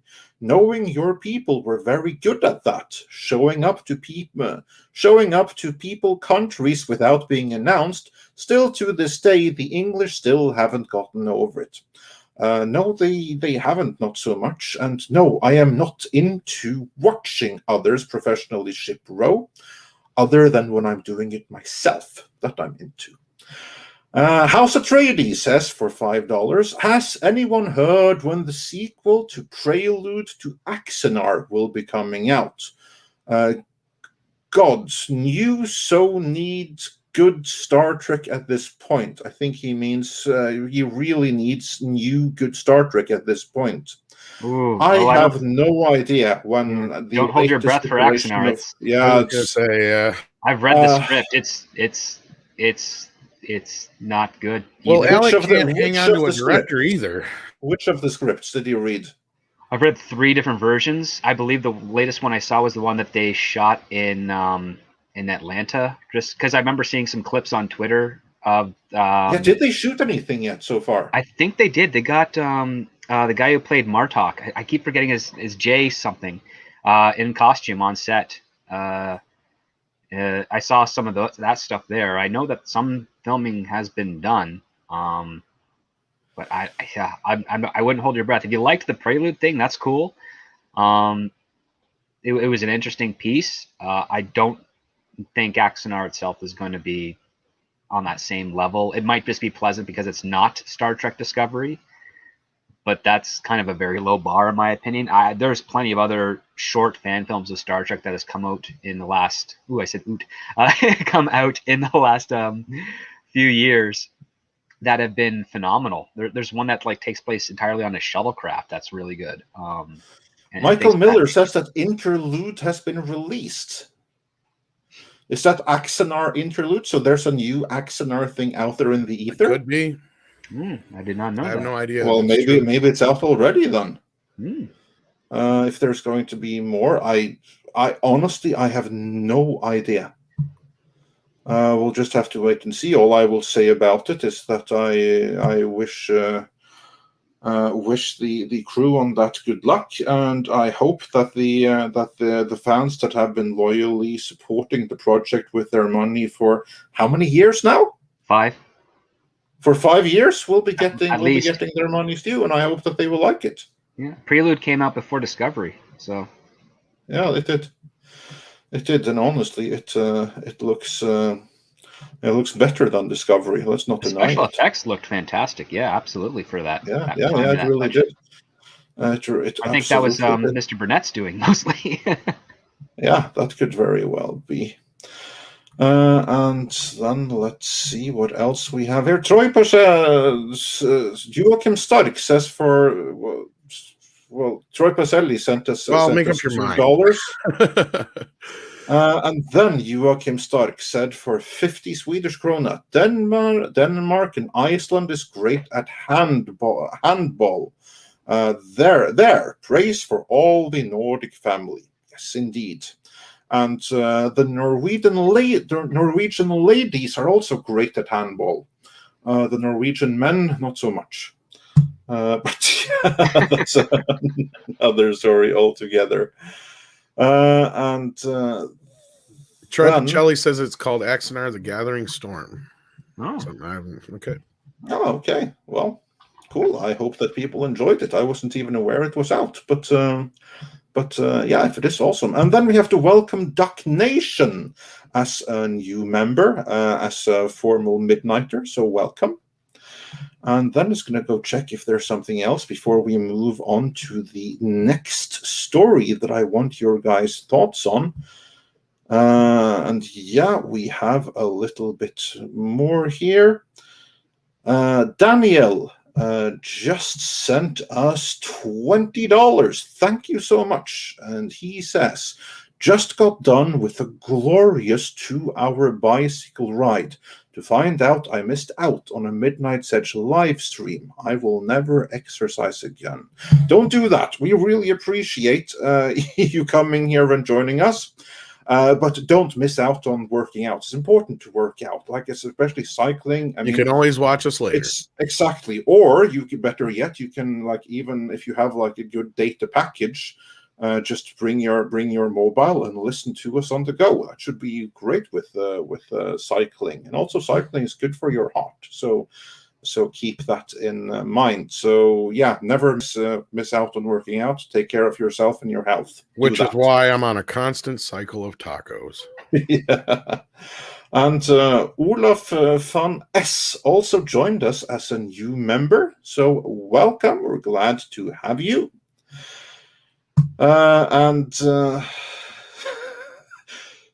And Dash D's is wondering about the different qualities of Norwegian ladies that he's putting into his travel plans. To which I will say it depends on the individual lady, but in principle anything is possible. So just be selective with who you choose to go with, and make sure that you're both in it for the same thing, and you should be fine. So there's no Are they as surprises for kinky as anyone. German chicks? Hmm? Are they as kinky as German chicks? Well, they're both Germanic, aren't they? Yeah, I mean anything in like the Northern Europe region is pretty great. Just So, put it yeah. out there like that. We're gonna score. And with that, I believe we are almost fully caught up. As a new member, Ulan van Hess points out, 40 likes left to get to 1,000 likes. So Wow. yeah, it would be great if we could get there. And in the meantime, we have another story that I want your guys' input on. Now, this is a rumor, and I'm going to share it on screen here. Just give me 1 second. It's coming through us from Bounding Into Comics, and they are posting a rumor. Namely, director Andy Muschietti, who is right now directing the Flash movie, which also features Michael Keaton's glorious return as Batman. But will it be so glorious? Because the rumor is that the Flash will see Barry Allen and Batman, that's Michael Keaton, depicted as, quote, idiots, while Supergirl saves the world. The Supergirl would then, of course, would be Sasha Calle, a very beautiful woman who has a bone structure that lends itself to long hair.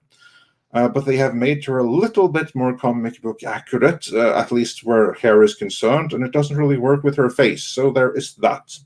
But anyway, the story then reads, a new rumor suggests that director Andy Muschietti's upcoming The Flash film may take inspiration from Disney and Rian Johnson's treatment of Luke Skywalker in Star Wars: The Last Jedi by emasculating and humiliating its two principal heroes, Barry Allen, played by Ezra Miller, and Bruce Wayne / Batman, played by Michael Keaton, in order to present Sasha Calle's Supergirl as the film's real hero.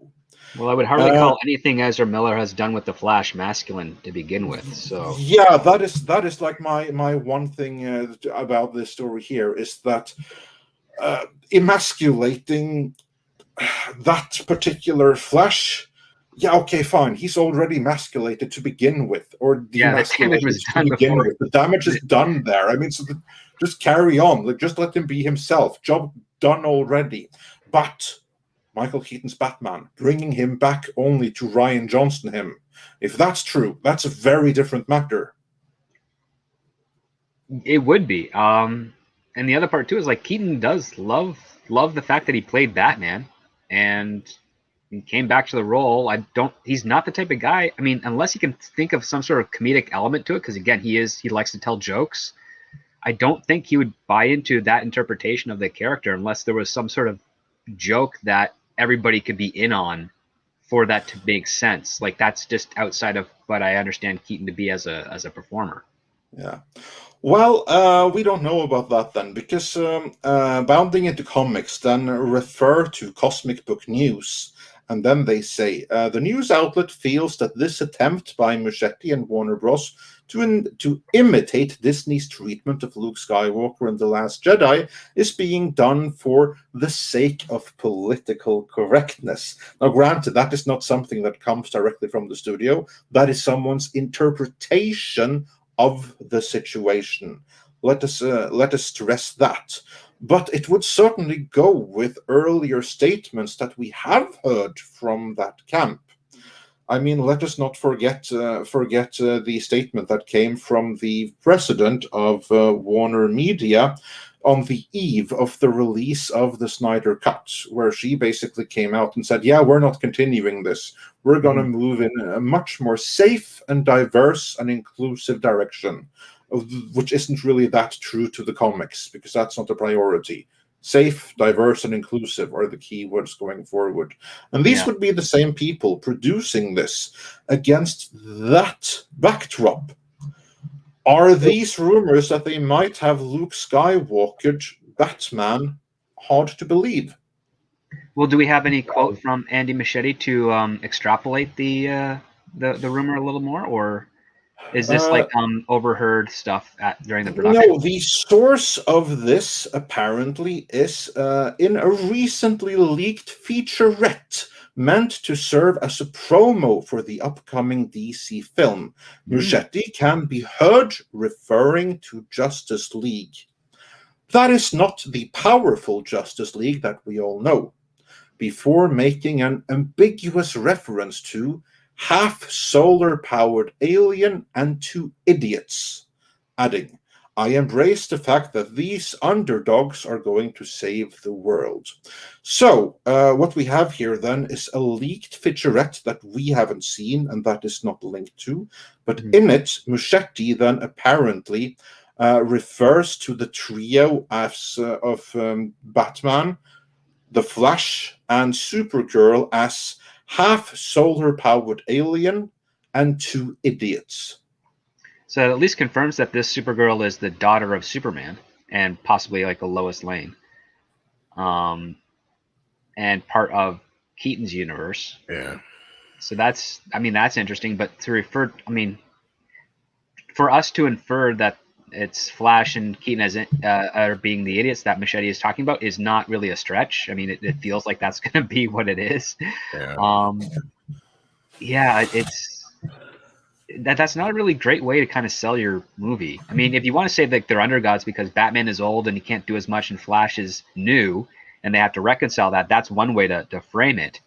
But to just throw callously the word idiots in there, I mean, that just generates a whole lot of bad speculation to motivate people to want to see this film.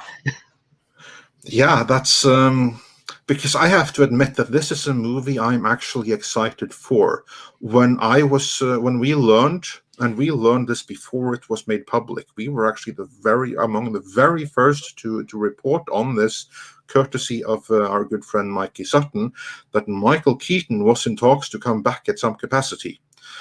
I was sold on this movie instantly. But just because they bring back an OG hero doesn't mean it has to be good. I mean, they brought back Mark Hamill as Luke Skywalker. You saw how that turned out on the big screen at the very least. And knowing the people behind the scenes in charge of this, I'm not going to lie. That is something that does have me a little bit worried. It really does. Yeah, and again, I would feel will probably be out before this movie gets released, though. I think. Yeah, I would feel better having seen this featurette for myself, so that I could assess the context. But still, the fact that it exists and these statements are in it, that Batman is being described as an idiot. I have no problem with the Flash being described as an idiot, because let's face it, it's Ezra Miller's Flash. And both Ezra Miller and his Flash are kind of idiots, aren't they? Yeah. Yeah. Yeah. Learn it? Did you want to fight? Is that the deal? That never gets old. I will also say for the record that Icelandic woman that he's like choking out there, if she had thought that this was such a nutcase and she knew that there was going to be a fight, that wouldn't have worked out so well for Ezra Miller. No, he'd have got his ass beat. He would have gotten his ass whipped. I mean, like some of those big Nordic women, they can handle a man, let's say, and not in the not in the way that Dash Dees is thinking about. A full spectrum of ways that they can do that, from good to bad. Yeah. No, do I buy this? Oh, hell yeah, wholeheartedly. Whole fucking heartedly. We're still at that point where we've said things were kind of on a swing in the different direction, but then we got it swung back the other way because of all the shit in the last year that I'm not going to get into because it'll get us pulled down. And then we saw those pictures of Supergirl and just Muschietti. I mean, I think he got lucky with it. I mean, it was one of those movies where it was really hard to fuck it up. And I still say that there's a much better movie or movies that could have been made with that story anyway than what we ended up getting. But I digress. In this case, it's just, I don't know if this is the guy that should be doing this. Yeah, I'm excited for Michael Keaton. But are they even referring to the Michael Keaton Batman or the Ben Affleck Batman? Because they're both technically old Batman. Mm. And we know from the Batman that we will be following in the movie is the Michael Keaton Batman. He's going to be the main Batman in the movie. I know, but you know, the rumor is that how they're going to get rid of Affleck's Batman is he's supposed to be in this, and he's the one who sacrifices himself. Yeah. If they get rid of him, then, because that's the thing, though. That and I remind you that in Justice League, he was kind of depicted as a fucking moron. And he was supposed to be the comic relief, because. Yeah, I mean, he completely goes like 180 from his character in BVS. Like he's a completely different person in the Justice League version. Yeah, which again was the studio approved version of it. But again, we don't know. But all I will say is that I sincerely hope that the new guy in charge of Discovery. Who's that? That's this week. I'm trying to remember what's his Zaslav. Thank you. Yeah, oh, that guy. Yeah. Well, that he is a good guy by all accounts, and hopefully, although he technically won't be in charge until everything has gone through, that they're going to let him in on some meetings, let him hand in some notes and stuff. We certainly have heard some rumors from Mikey Sutton that they were filming 2 endings for the Flash movie, one in which Ben Affleck's Batman lives and one in which he dies. And last I heard, they were more inclined we go with the one where he lives, so that there's a way out of the Hamadaverse, because this movie is supposed to be the movie that ends the Snyderverse forever and pushes the way forward to the safe and diverse and inclusive Hamadaverse. That was the original intention, but will that be the intention before this movie comes out? I wouldn't be surprised if this is a production where extensive reshoots might happen before it ends up being released. Well, and here's the thing is, we can't really speak to how good Zaslav is. I don't know that because I've not really watched much of his shit. But what I do know about him is the motherfucker's cutthroat. And that's exactly what we need. We need someone who understands that this is going to make money, this won't make money. That's all you need. You don't need someone who really understands the source material or who likes it or is a fan. The best, honestly, we can hope for is someone that's going to understand that the built-in audience will not stand for this. And if they don't stand for it, that means we not only fulfill the earnings potential of this movie, we'll end it for future movies. So let's go in a direction that actually opens the door for future revenue. Really, that's all you can hope for. Right. And apparently, he is that. And that's why I've been to the point where I've been saying this Zaslav guy is exactly what they fucking need over there. I don't know as far as like, his creative wise, But what you need is somebody who's going to be like, nope, this shit ain't working. Do this, because that's what he does. For those who don't know, he for Discovery Networks, he's the guy who has changed every one of your favorite channels into something else 12 times over. If something doesn't work for a while, he goes and changes it. He changed what was it, Court TV to ID to I think it's been changed to something else now. I think HGTV is the only thing that's stuck. That's the only one that's really stuck. Yeah, that stayed the same all these years. There's maybe one or two channels, but otherwise, he'll revamp it without thinking twice. Well, the thing is, like, he doesn't make the decision of what replaces it. He's like, we're just not doing this anymore. Get me something better. Right, and then right. people have the opportunity to pitch and develop, and he picks the one that I guess would seem the most lucrative, and then he gives it a shot. And he's he's not afraid of turnover. That's one thing that's kind of good. It is a little bit expensive at first, but once he does settle into something that works, it stays. And the proof is in the pudding. Yeah, exactly. We've seen that with Discovery and all their shows and channels that they have underneath that umbrella. So yeah. Because months ago, for those who may not have watched the shows, and for those who have, I apologize for saying it again because I always do this shit, but I said it a few times over. I'm like, this Discovery streaming service it's like a little engine that could. I mean, we're talking about all these bigger ones, but this is the one that's kind of doing really well, and it has what every one of these other ones doesn't yet, and that is I have to have it. Because everybody I talk to is like, I have to have this Discovery streaming service. And it's like, what do you mean you have to have it? It's like, if I don't have it, I miss out on all this shit that's supposed to go along. So like he's managed to make it to where you have to have that streaming service to keep up with your shit. And you feel like you're missing out if you don't. As opposed to stuff like Disney Plus, where there's still people I'll talk to about stuff where I know they're fans of stuff and they're just like, oh yeah, no, I haven't watched, Mandalorian or whatever yet. I haven't got Disney Plus. I ain't got time for another streaming service. You know what I mean? And so they just don't care. It's like not even that much of a thing to worry about, even some of the Marvel stuff. But when it comes to that Discovery thing, there's a lot of people, and I'm not talking about in our group so much per se, but just the normies, which makes a big difference. Absolutely.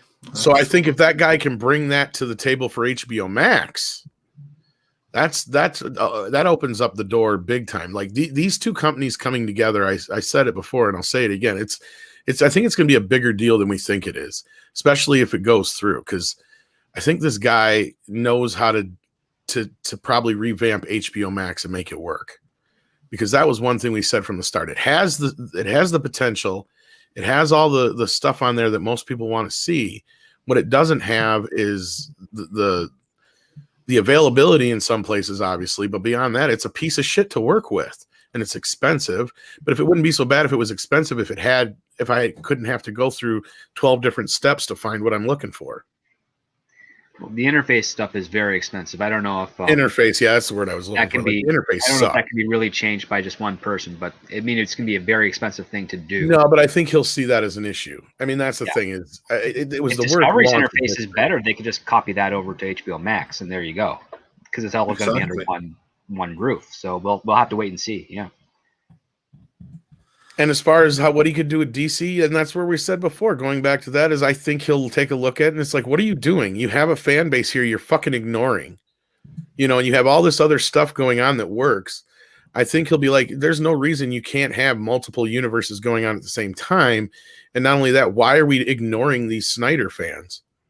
Well, not only that, it's like as soon as he gets in there and I can travel to the United States, I'm going to be banging on every door I can to try and get a meeting with whoever works with him, because I've got stuff I want to pitch that I think could do well for those guys. I'm not saying he will bring back the Snyderverse, but I think that's a plausibility. Could be. It all depends on where he's finding liquidity for the company. Yeah. Exactly, and bringing back the Snyderverse doesn't necessarily have to mean bringing back Snyder. All it means is bringing back that general continuity and that general actors, and then continue with that direction. Because yeah, fine, it was up to a shaky start, but I would still say that you have a better possibility for working forward with that than what we've heard that Warner Media and Hamada has planned for us, which is basically The Last Jedi all over again for all future. Which just boggles my mind, because you've already seen monetary examples of how that didn't work. Exactly. And just based on those last two films, if you do the math, you can average out that the people that saw The Force Awakens, the diehard fans, which is probably maybe I would say 60% of everyone that went to see The Force Awakens, probably saw that between 8 and 12 times in theaters to justify that extra $1 billion. And because that was all repeat, most of that money is repeat viewings, obviously. And the fact that there's half of that for the following two clearly shows there's not repeat viewings in that nature, and that is a very telling example as to why you don't do what those movies did. Well, and to address what Slithering Peanuts like, no, let the Snyderverse die. A lot of people in the chat agree, and I'm not a fan of it. I didn't think the Snyder cut was all that great. It was better. Here's your alternative. Did you like Wonder Woman 84? Did you like? I was just gonna get to that. Thank you. But no, like I will say this much for it, and it doesn't necessarily mean that everything will be that. What this does mean is I have a feeling like Zaslav will go, well, you got Ben Affleck who's more than willing to do this. Let's do it as a miniseries on HBO Max. Make it an HBO Max exclusive. I think that's the kind of window that's going to be open.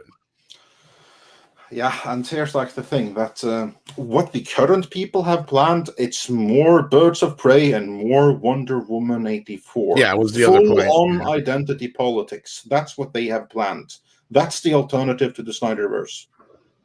Yeah, and I don't know about you, but I just loved Birds of Prey. Oh, yeah. Then we have a couple of more super chats. We have Tsukiyomi99 who wonders, could Bruce Campbell do for Star Wars and Star Trek what he did for James Bond and Zorro? Do you mean of Martin course, Campbell? Bruce Campbell would always be amazing to have in everything, but I think it more likely that he means Martin Campbell. Yeah, Martin Campbell. Let's get Bruce Campbell in. Yeah, Star Trek and Star Wars, sure, but it could only make them better. But still, screen time enjoyable. Yeah. Oh, I think Bruce Campbell would make a great captain on a starship. He'd be awesome. Or an arrogant engineer. Something like that. But no, I there's no way that Bruce Campbell's going to do a Star Trek show unless he's the star. Yeah. Like I got last night, like why we haven't interviewed him yet is because I don't think he does podcast interviews. I've tried getting Bruce Campbell. If there's any chance of it, I'm sure we would have gotten it had it happen by now. But if you go out there and look, he doesn't do any podcast interviews from I'd rather see Ash Williams be transferred into the Star Trek and Star Wars universe respectively. Absolutely. But failing that, him as a captain would be all good. No, as for Martin Campbell, the issue with him is that he does great franchise relaunches. And then others mess it up. Unless it is Green Lantern, because he did that, then he doesn't really do it. So it's really kind of a hit and miss. And it's Green Lantern is partly with Greg Berlanti and Andrew Kreisman, who wrote that script. Martin Campbell didn't get any creative control in that aspect, unfortunately. How much creative control did he had over his James Bond, Casino Royale, and Zorro reboots? Well, not only that, he also did GoldenEye. That's true. He did like the two best. He revived Bond twice. Yeah, he did. He really did. And then others messed it up after he left. Yep. The thing is, like, if you get him with like the good production team, which most of the time he picks, but in the case of Green Lantern, my understanding was that he didn't because as they. How the fuck does Doug do this so goddamn quick? That's amazing. Oh my God. Like he did it. Like there's no fucking way he didn't have this ready and waiting. But he's like, finally, because it would take me longer to find this picture than it did for him to make it and send it to me. Dang, that is impressively quick. Yeah. I'm fucking saying. Again, thank you so much, Douglas Nelson, our resident artist or graphics artist here. It seems like he sends me more than I get a chance to show you guys because we go through so. But I guess he learned. He's like, I got to be quicker on the draw. Jeez, it's like Gene Wilder, fastest hands in the West from like Blazing Saddles. Okay, he did confirm that this is an old one. So, but still, wow, I was impressed there. Like I said, I couldn't even search for it that quickly. But then again, don't even get started on that. Andre already made me feel like shit this morning for my desktop. He's like, Jesus Christ, man. What's How do wrong you find with anything on that thing? No, it's like, I got my system. Yeah, well, your computer evidently doesn't like it. I don't think, yeah, whatever. If you say that's the problem. I've rebooted this bastard twice now and it didn't help, but okay. Anyway. Yeah. And then Tim Riggs says for $19.99. Thank you so much, Tim. And he says, Tom, let's be fair, though, about Flash coming across as stupid. It's incredibly difficult to script intelligent dialogue when the writer is both an idiot and blinded by ideology. Doubly hard to act it when the actor is a total moron. So yeah, when you have like 3 degrees of idiots to work with, it's very difficult for anything good to come out. And then you can also square that again with the people higher up in Warner Media. 3 degrees of idiot. That is the explanation for everything we deal with. 3 degrees of idiots squared. Yeah. I mean, again, Tim, you probably watched one of my videos where I've said in my thing, a story is only as smart as the person who's writing it. And if we're seeing a lot of stupid stories, that tells who's the intelligence of the writer behind it. So, yeah. Idiot square. Idiot cubed. Wouldn't it? And while we have Tim Riggs up on screen, before that, he also sent a $4.99 super chat. So thanks so much for that.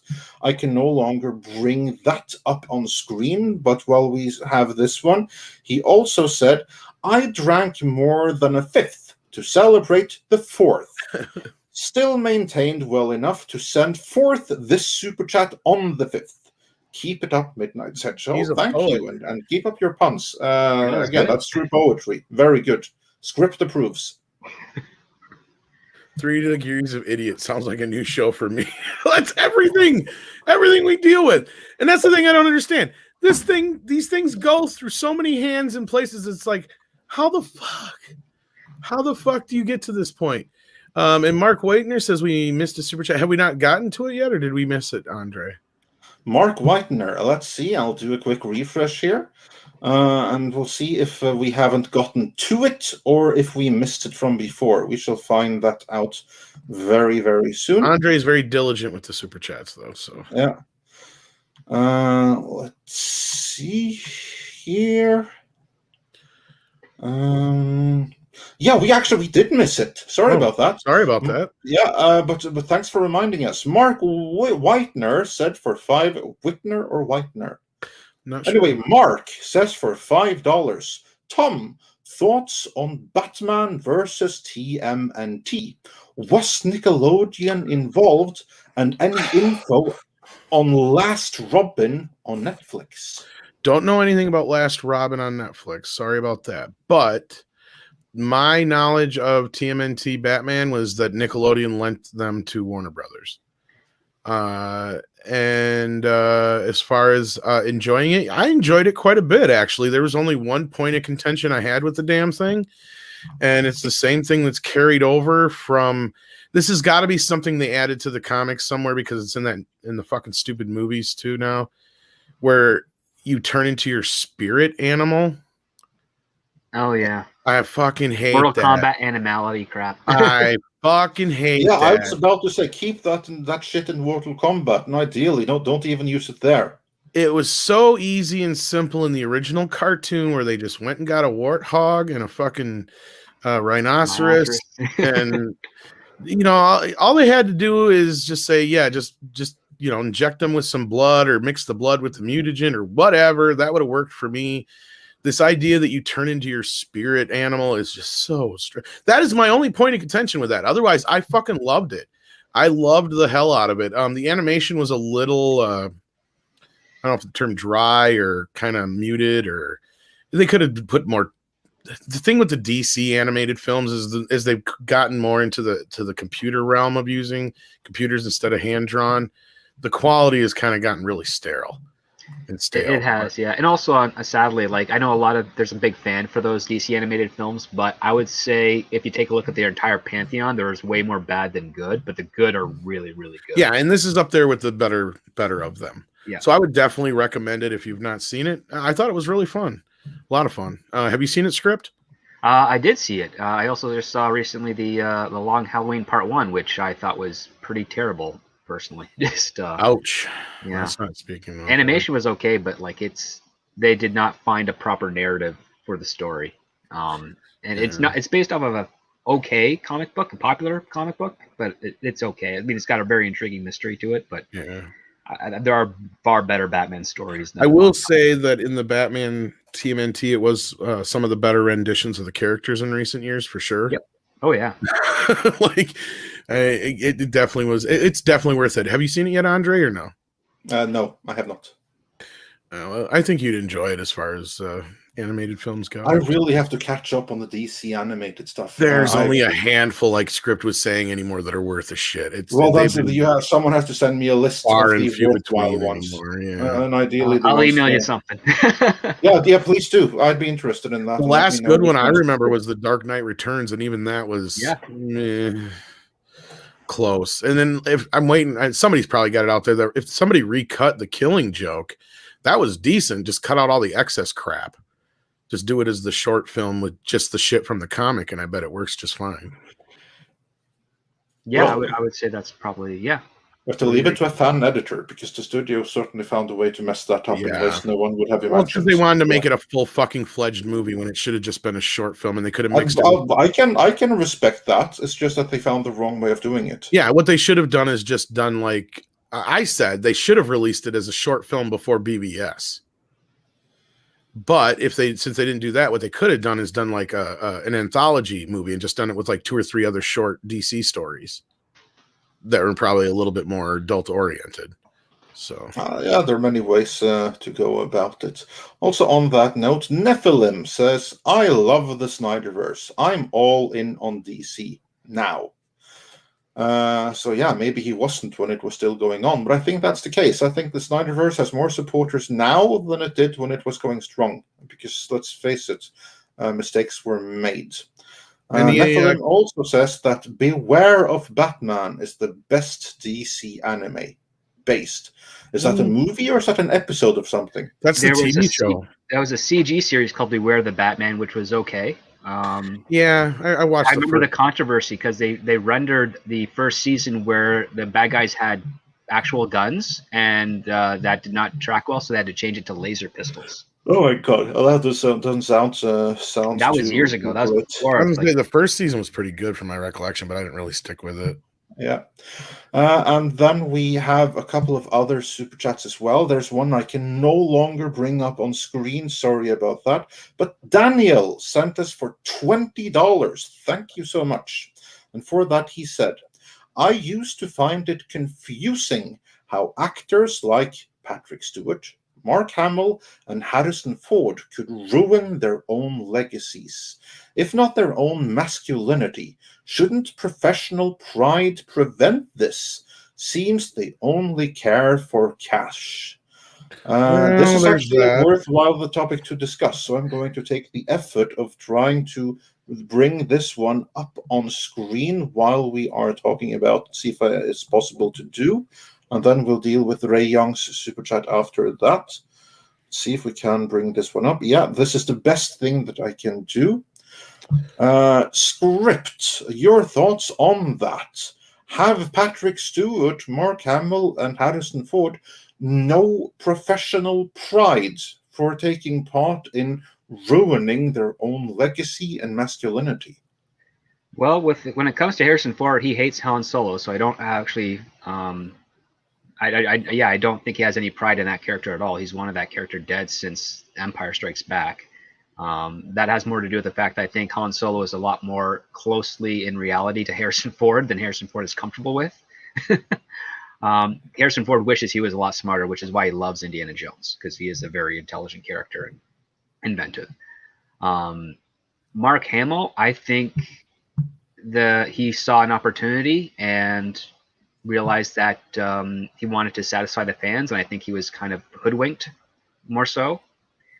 He did have his objections, but I think he got intimidated by the powers that be at Disney to acquiesce to this, because he's not the type of guy that would want to leave a legacy saying Mark Hamill has walked off the set of The Last Jedi and refuses to be partake in it after such a rousing public approval, so to speak, of the Force Awakens. I don't think he'd ever want to leave and do that to fans. I think that he was caught in a no-win scenario there, where if he walked off and left because of differences to the set, to the story, he'd bring on the ire of the fans, and the last thing he would want to do is do that. And at the same time, he's also having to trust a director and a producer saying, no, the fans are still going to love Luke, even if they're taking him in this direction. And he's got that little voice that we heard speak rather loudly in some interviews, like, Luke won't do this. Luke is in hope and this and all that stuff. But yeah, and I just think he caught in there. Patrick Stewart, again, to get onto him, he didn't really care much for Picard. He liked Professor X more. And yeah, that's the best I can take on those three there. I think Mark was the one that was caught in the worst situation there for his own views and his own career. And Patrick Stewart and Harrison Ford they don't really care as much about those particular characters as we would like them to. Yeah. Yeah, I think that about sums it up pretty well right there. And then Ray Young 74 says, for £5, corporate speak safe, diverse, and inclusive means vocoso as frick. That won't make money in normie speak. Yeah, that's exactly right. That about sums it up. And then let's see. Mark Whitener else says he we meant have here? TMNT The Last Ronin. I don't know if you're referring to the super chat before, but I I enjoyed The I Last think it Ronin must as be. well too. Yeah. Last Ronin's great. Of course, I haven't read the last books yet, but so far it's really cool. So for those who haven't checked it out yet, I do recommend it. As a newer comic out there, as a mainstream-ish kind of comic, you can't say that very often too. Yeah. Oh yeah, I actually picked up the first 3 issues. I haven't read them yet, but I'm going to check them out. Oh. And then we also can welcome Adrian Nazaruk as a YouTube member. And he is then the 3rd one today. Actually, he's the 4th one today, joining Duck Nation and Olaf van Hess. And also, we weren't able to bring this up at the time, but also Sighing Cassandra. Thank you. So welcome to every last one of you. We're due for a live stream. I think you will be coming inside of a week. We will have a new members only live stream. So that's going to be. And did we get Tim Riggs' other super chat? I think we did, right? This one right here. No, he had another one. He said he thought we missed. No, that he was referring to. Okay, he was that's what I was referring thinking, to notice. He was referring to Daniels. Okay, yeah, I was just making sure. Yeah, so no, but this one is another one from Tim Riggs for another $19.99. Well, thank you. And he says, I would caution, though, against judging people for only being interested in money for actors. It's their career and their decision. We don't have to like what they do, but I can't fault people for wanting to keep their lifestyles. No, exactly, and it isn't always the case of just keeping their lifestyles. Sometimes it's a matter of paying the bills. I mean, yeah, some actors, they do really, really amazing, and they are super filthy rich. For other actors, yeah, they may get like $100,000 for this job or $1 million for that job, and then maybe they don't work again for the next 3 years. Yeah, and to go back, like the whole Dune Buggies thing, as Daniel Hall pointed out, like that's the thing with Patrick Stewart. And I bring that up because these guys don't necessarily really get into their shows. Like they don't sit there and watch them. I think Patrick's even said he's never really watched the show. So they're really not aware of everything. And I guarantee most of them don't even read all the scripts. So they're probably completely oblivious to a lot of this stuff. So they really have no real sense of reference. You know, it's just more so like Patrick Stewart wanted to be an action hero. And like Andreas points out, not only was it present in the films, but the one episode that he had a lot of input on, and he tried to make it Die Hard on the ship, right? Yeah, pretty much where he is John McKay on John the McClane, Enterprise. yeah.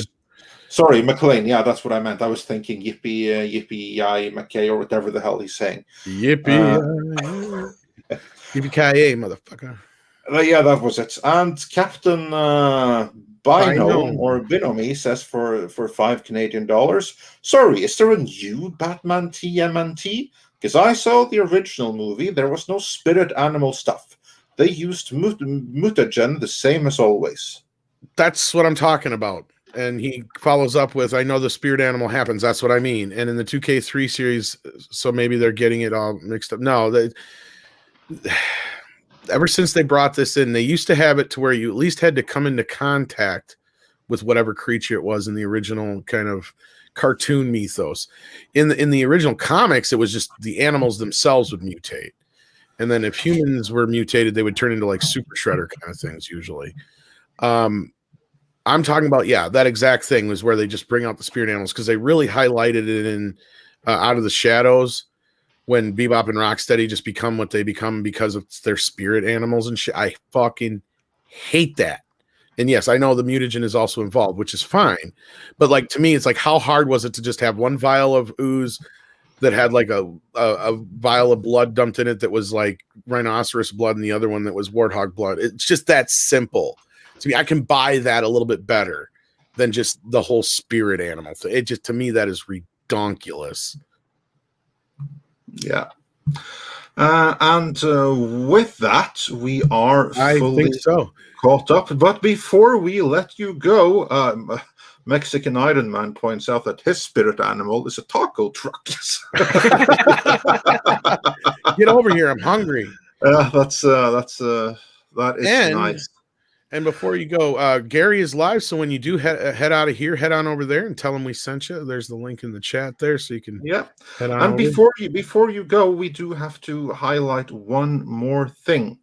On Wednesday, something premieres, and this is something that is organized by our very good friends Melinda and Michael over at Retro Blasting. So what is happening then is a brand new online convention called Iconicon, where there are numerous online panels in conjunction with several prominent YouTubers. So probably many of your favorites, such as yours truly. On Friday, July 9th, on the regular time, when there would be Midnight's Edge in the morning, then we have the Iconicon Sword and Sorcery of the 80s panel. So everyone be sure to check back for that and check out the other panels too. The link for that you should see on screen right now. So, Speaking of Ninja Turtles, I'll be partaking in the Ninja Turtles stream, by the way. Yeah, exactly. You're partaking in another one too, yeah. Yes, I'm also partaking in an Arnold Schwarzenegger, Sylvester Stallone stream on the Saturday. Oh, nice. So which I think I put you up for, but yeah. So that's going to be a brilliant stop there. And then before we go, we also got another super chat from Nicholas Horton, who says Kevin Smith's writing team is dump. They've even race-swapped Prince Adam's direct ancestor, King Grayskull. Yeah, I heard that. I'm actually working on a video about that. Can you believe that? King Grayskull, made famous in the excellent Mike Young 2002 He-Man series, is now a black man. And the writers patted themselves on the back for it. The fuck? And this is one that I really, really wanted to be excited about. And then Insane Hippie Insane says Mark Hamill got more screen time in the Guyver movie than the entirety of the Star Wars sequel trilogy. That's true. I believe that. Very true. Probably is true, and it's not a good thing. Yeah. Daniel then comes in with another $5. Says Tom's spirit animal is Walter Matthau from Grumpy Old Men. You're not wrong. I also enjoy him in The Odd Couple. As Script knows, I often do his famous blow up on Oh yeah, the whole post-it note joke. Yeah. I hate it when you put little notes on my pillows. We need more cereal. FU. Took me an hour and a half to figure out that FU meant Felix Unger. I can't take it anymore. And with that, though, I would like to say thank you to PJ from Orville Nation to come and join us today. He regrettably wasn't able to come out. Or to come back after internet fell out. Also, check out Midnight's Edge Espanol tomorrow that I will be hosting. I do believe we have some toxic femininity later tonight, don't we, Tom? Yes, we do. And Chrissy Mayer will be our guest. So do check in for that. And we'll have some fun, I'm sure. Yes. And Wednesday, we have another lovely lady joining us on Midnight's Edge. We will have the one, the only Lauren Chen. So don't forget to join us on Wednesday morning. Yes. And in the meantime, also be sure to check out Script Doctor's channel. And thank you for joining us today. Yeah. I know it was very last moment, but we always appreciate when you have the opportunity to join. Me too. I love hanging out with you guys. I'm always honored to be a part of the discussion, and always grateful for the chat. They've been awesome today. Yes, and with that, I would again like to say thank you to everyone who has been joining us. Mark points out that he meant TMNT, The Last Ronin on Netflix. To clarify anything there. That'd be cool if they did it. I know Kevin Eastman mentioned a possible adult series for something like Netflix at one point, and this was just before The Last Ronin dropped.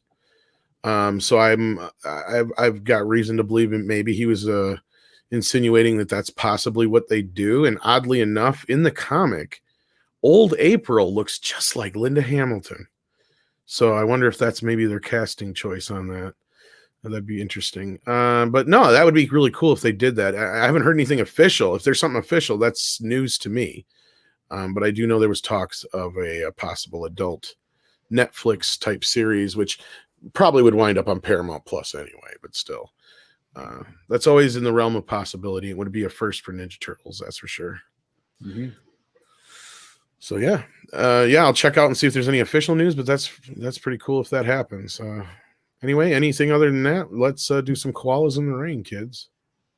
Koalas in the rain, koalas in the rain, no fucks given.